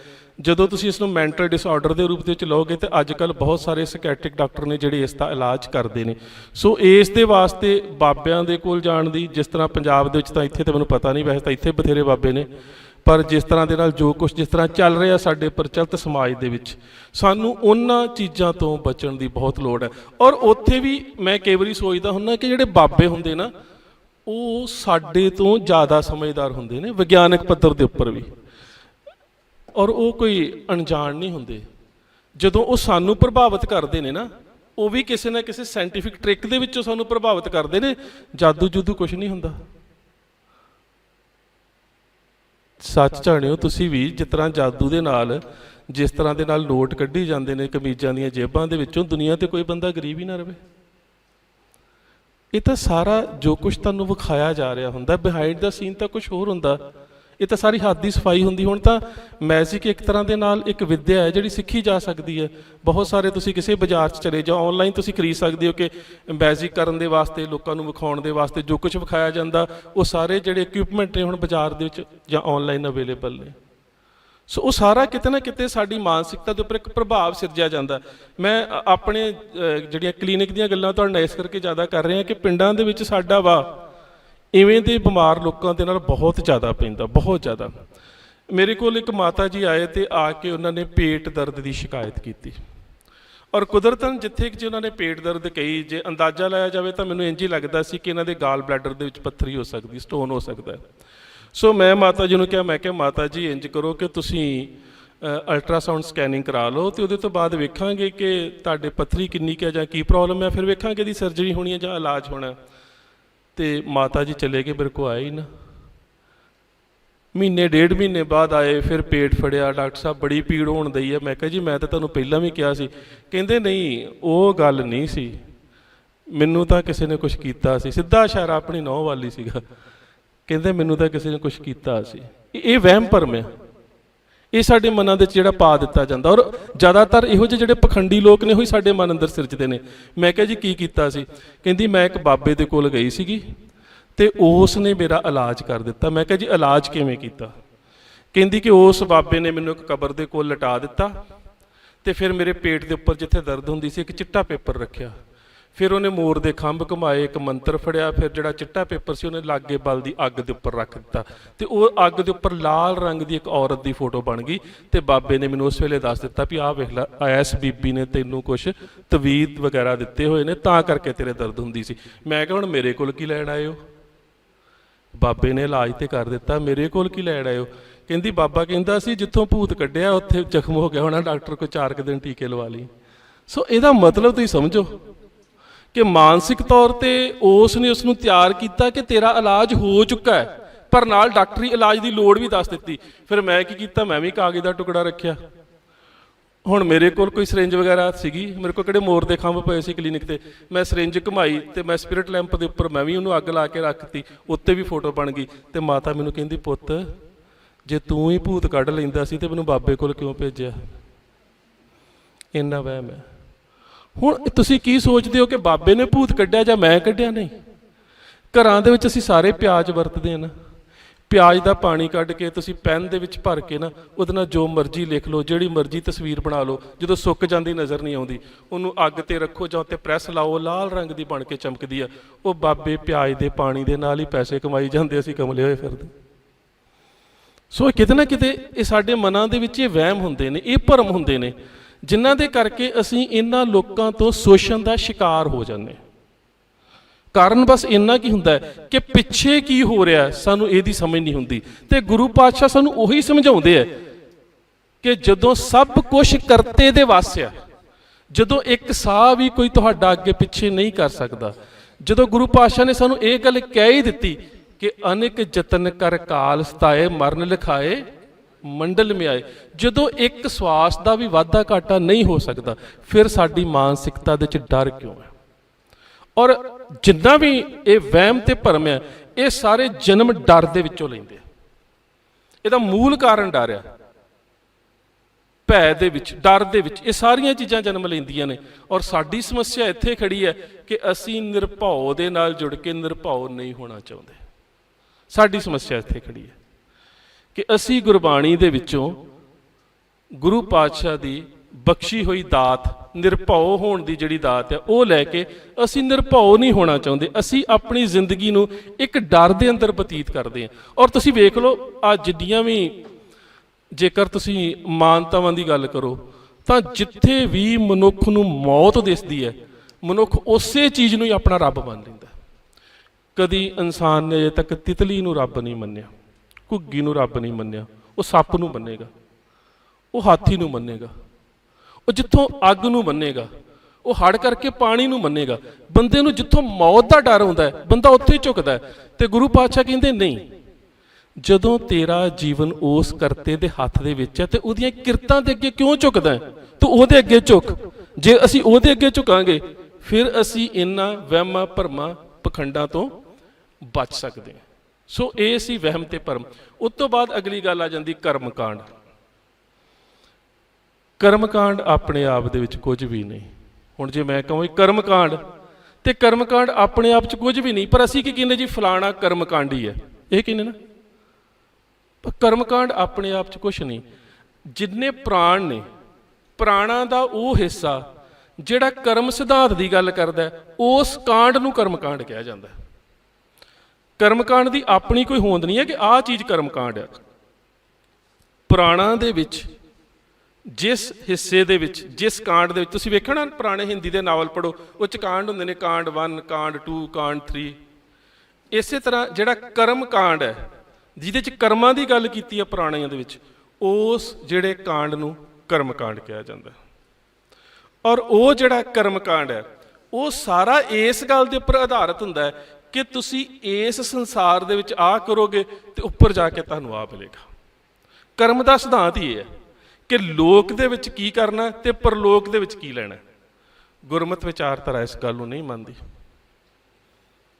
ਜਿਸ ਤਰ੍ਹਾਂ ਦੇ ਨਾਲ ਸਥੂਲ ਚੀਜ਼ਾਂ ਦੀ ਗੱਲ, ਜੇ ਮੰਨ ਲਓ ਜੇ ਮੈਂ ਪੁਰਾਣਾਂ ਦੇ ਵਿੱਚ ਤੁਹਾਨੂੰ ਕੁਝ ਉਦਾਹਰਨਾਂ ਦਿੰਦਾ, ਗਰੁੜ ਪੁਰਾਣ, ਅਸੀਂ ਉਹਦੀ ਇੱਕ ਉਦਾਹਰਨ ਲੈ ਲਈਏ। ਉਹਦੇ ਵਿੱਚ ਇਹ ਮੰਨਿਆ ਜਾਂਦਾ ਹੈ ਕਿ ਜਦੋਂ ਬੰਦੇ ਦੀ ਮੌਤ ਹੋ ਜਾਂਦੀ ਹੈ ਨਾ, ਤੇ 13 ਦਿਨ ਬੰਦੇ ਦੀ ਆਤਮਾ ਜਿਹੜੀ ਘਰ ਦੇ ਵਿੱਚ ਰਹਿੰਦੀ ਹੈ। ਇਸੇ ਕਰਕੇ 13ਵੀਂ ਵੀ ਕਰਦੇ ਨਾ, ਸਾਡੇ ਸਿੱਖ ਰਹਿਤ ਮਰਿਆਦਾ 'ਚ ਨਹੀਂ ਹੈਗੀ, ਪਰ ਉਹ 13 ਦਿਨ ਕਹਿੰਦੇ ਆਤਮਾ ਘਰ ਰਹਿੰਦੀ ਹੈ। ਵੈਸੇ ਸਾਡੇ ਬਹੁਤੇ ਥਾਵਾਂ ਦੇ ਉੱਪਰ ਤੇ 13 ਨੰਬਰ ਹੀ ਸ਼ੁਭ ਮੰਨਿਆ ਜਾਂਦਾ। ਔਰ ਉਹ ਜੇਕਰ ਤੁਸੀਂ ਖੋਜ ਕਰੋਗੇ ਤਾਂ ਉਹਦੇ ਪਿੱਛੇ ਕੋਈ ਤੁਹਾਨੂੰ ਵਿਗਿਆਨਕ ਕਾਰਨ ਨਹੀਂ ਲੱਭੂਗਾ, ਕੋਈ ਵੀ ਵਿਗਿਆਨਕ ਕਾਰਨ ਨਹੀਂ ਹੈ। ਸਿਰਫ ਇੰਨਾ ਕੁ ਕਾਰਨ ਹੈ ਜੀ, ਜਿਸ ਵੇਲੇ ਜੀਸਸ ਕ੍ਰਾਈਸਟ ਨੇ ਆਪਣੀ ਆਖਰੀ ਰੋਟੀ ਖਾਧੀ ਤੇ 13 ਬੰਦੇ ਸੀ ਜਿਨ੍ਹਾਂ ਨੇ ਬਹਿ ਕੇ ਉਹਦੇ ਨਾਲ ਰੋਟੀ ਖਾਧੀ, ਤੇ ਜਿਹੜਾ 13ਵੀਂ ਸੀਟ ਤੇ ਬੈਠਾ ਸੀ ਨਾ, ਉਹਦੇ ਤੇ ਸ਼ੱਕ ਕੀਤਾ ਜਾਂਦਾ ਹੈ ਕਿ ਉਹ ਜਿਹੜਾ ਸੀਗਾ ਉਹ ਜੀਸਸ ਕ੍ਰਾਈਸਟ ਦੀ ਵਿਚਾਰਧਾਰਾ ਨਾਲ ਸਹਿਮਤ ਨਹੀਂ ਸੀ, ਜਾਂ ਉਹਦੀ ਕਰੂਸੀਫਿਕਸ਼ਨ ਦੇ ਵਿੱਚ ਦਾ ਕੋਈ ਹੱਥ ਸੀਗਾ। ਸਿਰਫ ਉਸ ਕੁਰਸੀ ਦਾ 13 ਨੰਬਰ ਕਰਕੇ ਕੁਝ ਨੇ ਉੱਥੇ ਜੋੜ ਲਿਆ। ਚਾਈਨੀਜ਼ ਕਿਸੇ ਹੋਰ ਰੂਪ ਦੇ ਨਾਲ ਜੋੜਦੇ ਨੇ। ਇਸੇ ਤਰ੍ਹਾਂ ਜਿਹੜੇ ਗ੍ਰਹਿ ਸ਼ਾਸਤਰ ਵਾਲੇ ਕਹਿੰਦੇ ਨੇ, ਉਹ ਕਹਿੰਦੇ 13 ਜਿਹੜਾ 3 ਤੇ 1 ਜਿਹੜਾ ਜਮ੍ਹਾਂ ਕਰਕੇ ਵੇਖੋ 4 ਆ, ਜਿਹੜਾ 4 ਹੈ ਰਾਹੂ ਦਾ ਸੰਕੇਤ ਹੁੰਦਾ। ਇਸੇ ਕਰਕੇ ਉਹ 4 ਨੰਬਰ ਨੂੰ, 22 ਨੰਬਰ ਨੂੰ, 13 ਨੰਬਰ ਨੂੰ ਤੇ 31 ਨੰਬਰ ਨੂੰ ਅਸ਼ੁਭ ਮੰਨਦੇ ਨੇ ਕਿ 3 + 1 4 ਜਿੱਥੇ ਬਣਦਾ ਨਾ, ਇਹ ਅਸ਼ੁਭ ਆ। ਵੈਸੇ ਕੁਛ ਵੀ ਨਹੀਂ ਆ। ਕਈ ਏਅਰਲਾਈਨਾਂ ਦੇ ਵਿੱਚ ਤਾਂ 13 ਨੰਬਰ ਦੀ ਰੋ ਹੀ ਨਹੀਂ ਸੀ ਹੁੰਦੀ ਪਹਿਲਾਂ, ਹੁਣ ਤਾਂ ਜਿਹੜੀਆਂ ਨਵੀਆਂ ਆ ਕੇ ਉਹਨਾਂ ਦੇ ਵਿੱਚ ਬਣਾਉਣੀ ਸ਼ੁਰੂ ਕਰਤੀ। ਕਿ ਵੇਖੋ ਏਅਰਲਾਈਨ ਦੇ ਵਿੱਚ, ਮਤਲਬ ਕਿ ਤੁਸੀਂ ਵੇਖੋ ਕਿ ਪੜ੍ਹੇ ਲਿਖੇ ਵਰਗ ਦੇ ਵਿੱਚ ਵੀ ਇਹ ਜਿਹੜੇ ਵਹਿਮ ਭਰਮ ਨੇ, ਜਿਸ ਤਰ੍ਹਾਂ ਚੰਡੀਗੜ੍ਹ ਦੇ ਵਿੱਚ 13 ਸੈਕਟਰ ਨਹੀਂ ਹੈ। ਸੋ ਬਹੁਤ ਸਾਰੀਆਂ ਵਿਦੇਸ਼ਾਂ ਦੇ ਵਿੱਚ ਐਸੇ ਹੋਟਲ ਨੇ ਜਿਨ੍ਹਾਂ 'ਚ 13ਵੀਂ ਮੰਜ਼ਿਲ ਤੇ 13ਵਾਂ ਕਮਰਾ ਨਹੀਂ ਹੈਗਾ।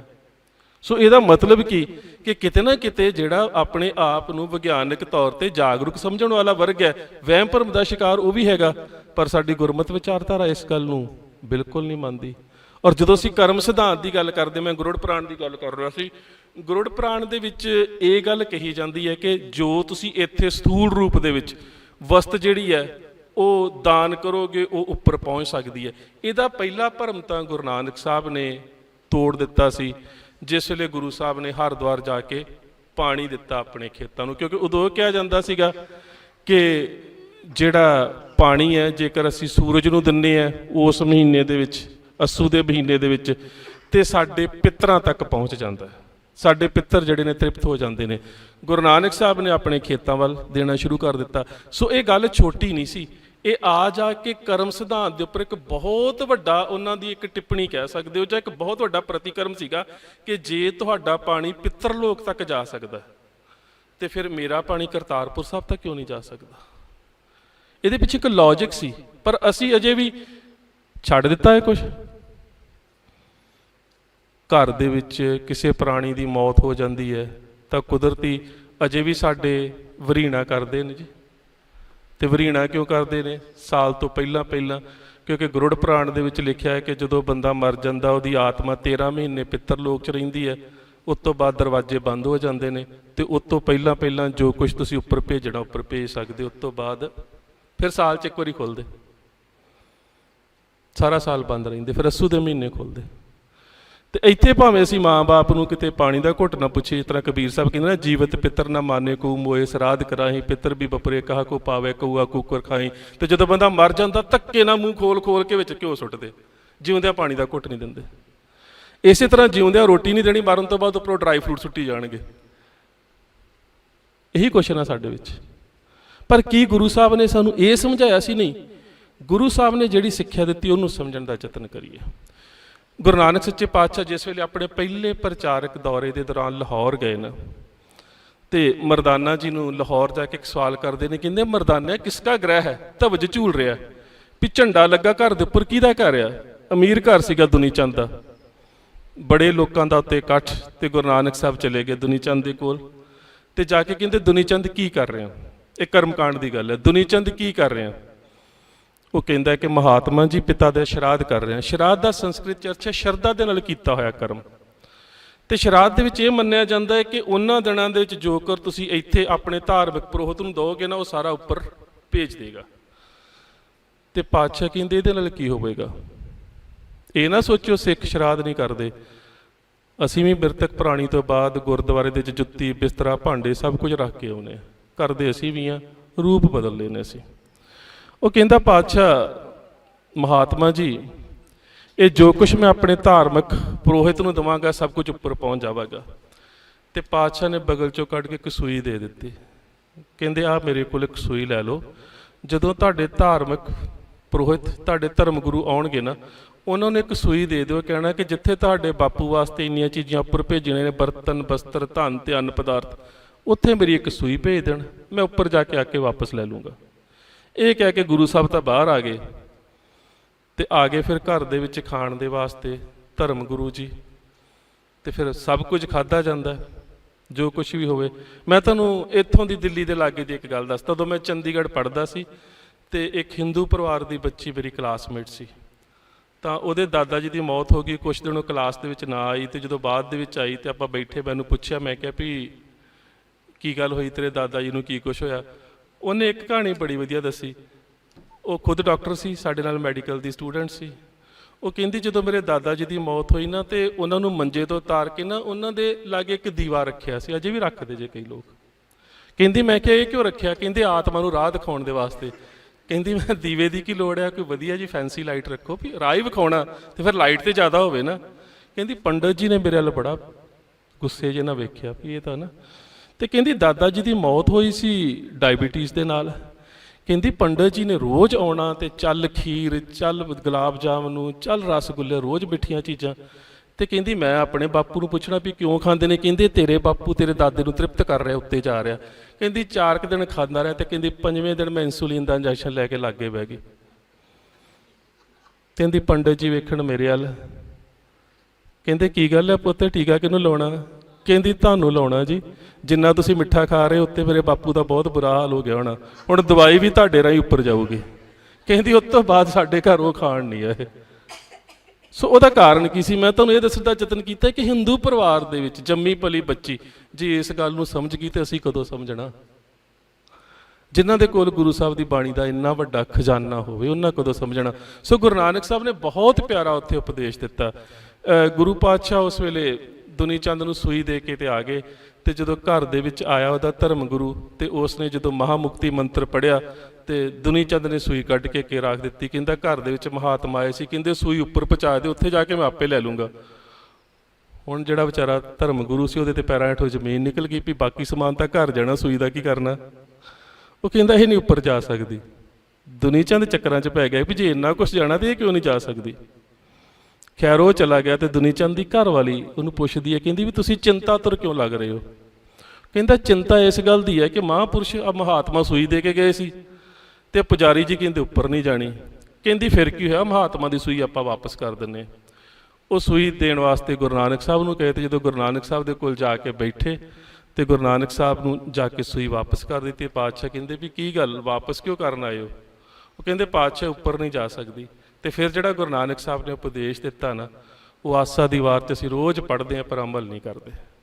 ਫਿਰ ਪਾਤਸ਼ਾਹ ਨੇ ਕਿਹਾ, ਕਹਿੰਦੇ ਦੁਨੀ ਚੰਦ ਮੇਰੀ ਗੱਲ ਸੁਣ, ਜੇ ਮੁਹਾਕਾ ਘਰ ਮੂਏ, ਮੁਹਾਕਾ ਕਹਿੰਦੇ ਚੋਰ ਨੂੰ, ਕਹਿੰਦੇ ਜੇ ਮੰਨ ਲਾ ਚੋਰ ਦੇ ਘਰ ਦੇ ਵਿੱਚ ਉਹਦੇ ਬਾਪ ਦੀ ਮੌਤ ਹੋ ਜੇ, ਤੇ ਚੋਰ ਦੇ ਘਰ 'ਚ ਸਭ ਕੁਝ ਹੀ ਚੋਰੀ ਦਾ, ਧਨ ਵੀ ਚੋਰੀ ਦਾ, ਬਸਤਰ ਵੀ ਚੋਰੀ ਦੇ, ਬਰਤਨ ਵੀ ਚੋਰੀ ਦੇ, ਪੇਸ਼ਾ ਹੀ ਚੋਰੀ ਹੈ।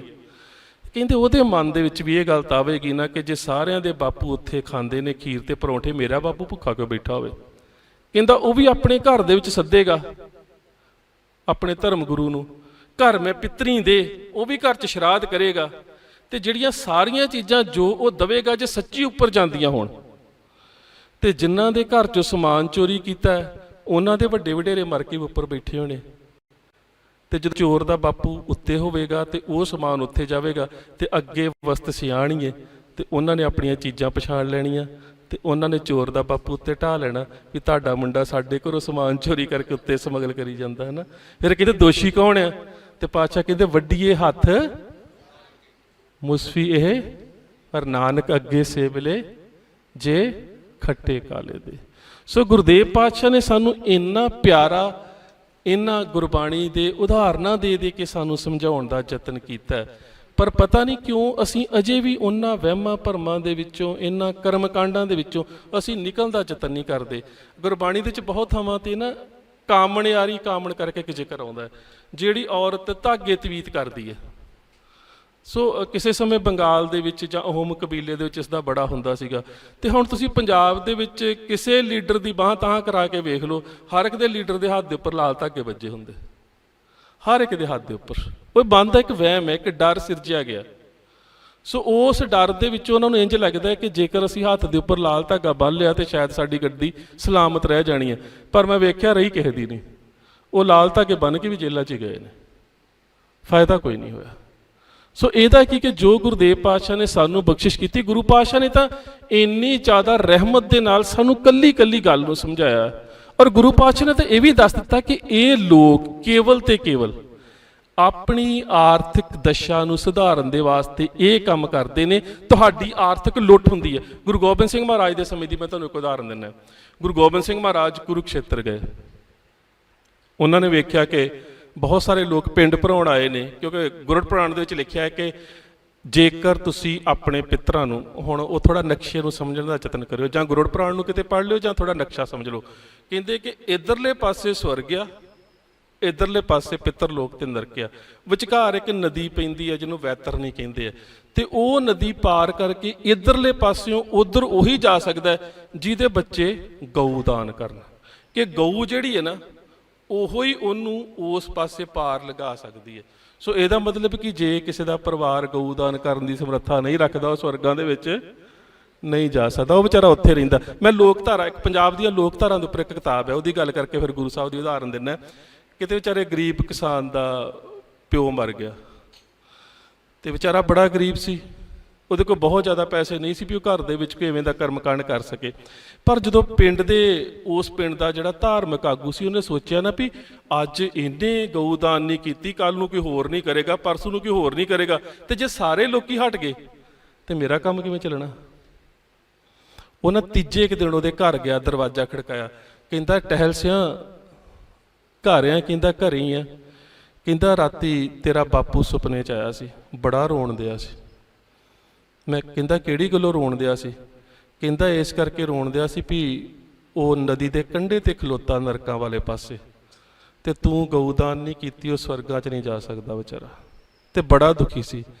ਤੇ ਕਹਿੰਦਾ ਫਿਰ ਕੀ ਕਰੀਏ ਪੁਜਾਰੀ ਜੀ? ਕਹਿੰਦਾ ਗਊ ਦਾਨ ਕਰਨੀ ਪੈਣੀ ਹੈ।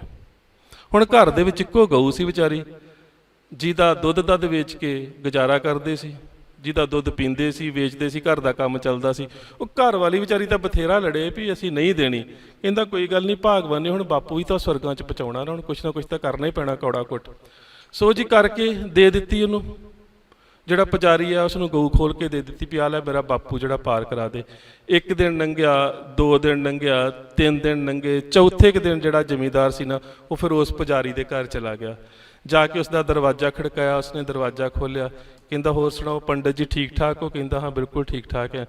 ਕਹਿੰਦਾ ਕਿ ਬਾਪੂ ਜੀ ਦਾ ਹੁਣ ਕਿਵੇਂ ਆ, ਵੀ ਤੁਹਾਨੂੰ ਸੁਪਨੇ 'ਚ ਆ ਕੇ ਕੁਛ ਦਿੱਤਾ? ਕਹਿੰਦਾ ਹਾਂ ਹਾਂ, ਟਹਿਲ ਸਿਆਂ ਤੇਰਾ ਬਾਪੂ ਬੜਾ ਖੁਸ਼ ਸੀ। ਉਹ ਤਾਂ ਇੰਨਾ ਜ਼ਿਆਦਾ ਖੁਸ਼ ਸੀ ਨਾ ਵੀ ਮੇਰੇ ਪੁੱਤਰ ਨੇ ਕਿੰਨਾ ਚੰਗਾ ਕੰਮ ਕੀਤਾ, ਗਊ ਦਾਨ ਕੀਤੀ ਆ, ਵੀ ਮੈਂ ਹੁਣ ਨਰਕਾਂ ਤੋਂ ਸਵਰਗਾਂ ਵਾਲੇ ਪਾਸੇ ਚਲਾ ਗਿਆ। ਕਹਿੰਦਾ ਐਸ਼ ਕਰਨ ਦਿਆ ਸਵਰਗਾਂ ਦੇ ਵਿੱਚ ਪੂਰੀ। ਕਹਿੰਦਾ ਦੁਬਾਰਾ ਕਿਤੇ ਸਵਰਗਾਂ 'ਚੋਂ ਨਰਕਾਂ ਵੱਲ ਤਾਂ ਨਹੀਂ ਭੇਜ ਸਕਦੇ? ਕਹਿੰਦਾ ਹੁਣ ਤਾਂ ਮਤਲਬ ਹੀ ਕੋਈ ਨਹੀਂ, ਜਿਹੜਾ ਇੱਕ ਵਾਰੀ ਸਵਰਗਾਂ 'ਚ ਚਲਾ ਗਿਆ ਉਹ ਦੁਬਾਰਾ ਨਹੀਂ ਆ ਸਕਦਾ। ਆਪਣੇ ਮੁੰਡੇ ਨੂੰ ਆਵਾਜ਼ ਮਾਰ ਕੇ ਕਹਿੰਦਾ ਬੱਗਿਆ ਖੋਲ ਗਾਈ, ਘਰ ਲੈ ਕੇ ਚੱਲੀ, ਆਪਾਂ ਬਾਪੂ ਹੀ ਪਾਰ ਲੰਘਾਉਣਾ ਸੀ, ਆਪਾਂ ਪੱਕੀ ਥੋੜ੍ਹਾ ਦੇਣੀ ਸੀ, ਹੈ ਨਾ। ਗਾਈ ਵੀ ਆਪਣੀ ਵਾਪਸ ਲੈ ਗਿਆ। ਸੋ ਉਹਦਾ ਕਾਰਨ ਹੈ ਕਿ ਸਾਨੂੰ ਇਹ ਗੱਲਾਂ ਜਿਹੜੀਆਂ ਲੋਕ ਧਾਰਾਵਾਂ ਦੇ ਵਿੱਚ ਹੁੰਦੀਆਂ, ਸਾਨੂੰ ਸਮਝਾਉਣ ਦੇ ਵਾਸਤੇ ਹੁੰਦੀਆਂ ਕਿ ਕਰਮ ਸਿਧਾਂਤ ਦੇ ਵਿੱਚ ਜਦੋਂ ਗੁਰੂ ਪਾਤਸ਼ਾਹ ਨੇ ਬੜੀ ਸਪਸ਼ਟ ਗੱਲ ਕਹਿ ਦਿੱਤੀ ਕਿ ਇਹ ਕਰ ਕਰੇ ਸੋ ਇਹ ਕਰ ਪਾਏ। ਜੋ ਕੁਛ ਤੁਸੀਂ ਪਰਮਾਤਮਾ ਦਾ ਨਾਮ, ਬਾਣੀ, ਬੰਦਗੀ, ਸਿਮਰਨ, ਰੂਹਾਨੀਅਤ ਦੇ ਨਾਲ ਜੁੜ ਕੇ ਉਹ ਕਰਨਾ, ਉਹੀ ਤੁਹਾਡੇ ਨਾਲ ਜਾਣਾ। ਜੇ ਹੁਣ ਅਸੀਂ ਕਹੀਏ ਕਿ ਮੇਰੇ ਮਰਨ ਤੋਂ ਬਾਅਦ ਮੇਰੇ ਬੱਚੇ ਦਾਨ ਕਰੀ ਜਾਣ ਤੇ ਉਹ ਮੇਰੇ ਕੰਮ ਆਉਣਾ, ਦਾ ਕੋਈ ਫਾਇਦਾ ਨਹੀਂ। ਸੋ ਇਸ ਕਰਕੇ ਜੋ ਤੁਸੀਂ ਕਰਨਾ ਆਪ ਕਰਨਾ। ਗੁਰੂ ਗੋਬਿੰਦ ਸਿੰਘ ਮਹਾਰਾਜ ਨੇ ਜਿਹੜੀ ਉਦਾਹਰਨ ਦਿੱਤੀ ਹੈ, ਮੇਰਾ ਵਕਤ ਥੋੜਾ ਜ਼ਿਆਦਾ ਲੈ ਗਿਆ, 1 ਮਿੰਟ ਹੋਰ ਲੈਣਾ, ਉਹ ਬੜੀ ਪਿਆਰੀ ਉਦਾਹਰਨ ਹੈ। ਜਦੋਂ ਗੁਰੂ ਸਾਹਿਬ ਕੁਰੂਕਸ਼ੇਤਰ ਗਏ ਤਾਂ ਉਹਨਾਂ ਨੇ ਵੇਖਿਆ ਕਿ ਬਹੁਤ ਸਾਰੇ ਲੋਕ ਗਊ ਦਾਨ ਕਰ ਰਹੇ ਸੀ, ਤੇ ਪਾਤਸ਼ਾਹ ਸਿੱਖ ਨੂੰ ਕਹਿੰਦੇ ਗਧਾ ਲੈ ਕੇ ਆ। ਉਹਨੇ ਗਧਾ ਲੈ ਆਂਦਾ, ਤੇ ਪਾਤਸ਼ਾਹ ਉੱਥੇ ਬੈਠੇ ਧਰਮ ਗੁਰੂ ਨੂੰ ਕਹਿੰਦੇ ਮੈਂ ਗਧਾ ਦਾਨ ਕਰਨਾ। ਕਹਿੰਦਾ ਜੀ ਗਊ ਦਾਨ ਤੇ ਹੁੰਦੀ, ਗਧਾ ਦਾਨ ਨਹੀਂ ਹੋ ਸਕਦਾ। ਪਾਤਸ਼ਾਹ ਕਹਿੰਦੇ ਬੜੀ ਅਜੀਬ ਗੱਲ ਆ। ਕਹਿੰਦੇ ਸਾਡੇ ਇੱਕ ਬੰਦੇ ਨੂੰ ਲੋੜ ਹੀ ਉੱਤੇ ਗਧੇ ਦੀ ਹੈ, ਭੇਜਣਾ ਹੀ ਉੱਤੇ ਗਧਾ। ਕਹਿੰਦਾ ਨਹੀਂ ਜੀ, ਗਊ ਦਾਨ ਨਹੀਂ ਹੁੰਦੀ। ਉਹਦਾ ਕਾਰਨ ਕੀ ਸੀ? ਕਿ ਮੁੱਲ ਗਊ ਦਾ ਸੀ, ਗਧਾ ਕਿਸੇ ਕੰਮ ਨਹੀਂ ਸੀ ਆਉਂਦਾ। ਫਿਰ ਸਿੱਖ ਕਹਿੰਦੇ ਪਾਤਸ਼ਾਹ ਕੌਤਕ ਕੀ ਹੈ, ਦੱਸਣਾ ਕੀ ਚਾਹੁੰਦੇ ਹੋ? ਕਹਿੰਦੇ ਦੱਸਣਾ ਮੈਂ ਇਹ ਚਾਹੁੰਦਾ ਹੈ ਕਿ ਹੁੰਦਾ ਸਭ ਕੁਛ ਹੈ, ਪਰ ਹੁੰਦਾ ਪੈਸੇ ਵਾਸਤੇ ਆ। ਕਹਿੰਦੇ ਹੁਣ ਇੱਕ ਸੋਨੇ ਦਾ ਹਾਰ ਲੈ ਕੇ ਆਓ। ਸੋਨੇ ਦਾ ਹਾਰ ਲਿਆਂਦਾ, ਗਧੇ ਦੇ ਗਲ 'ਚ ਪਾਤਾ।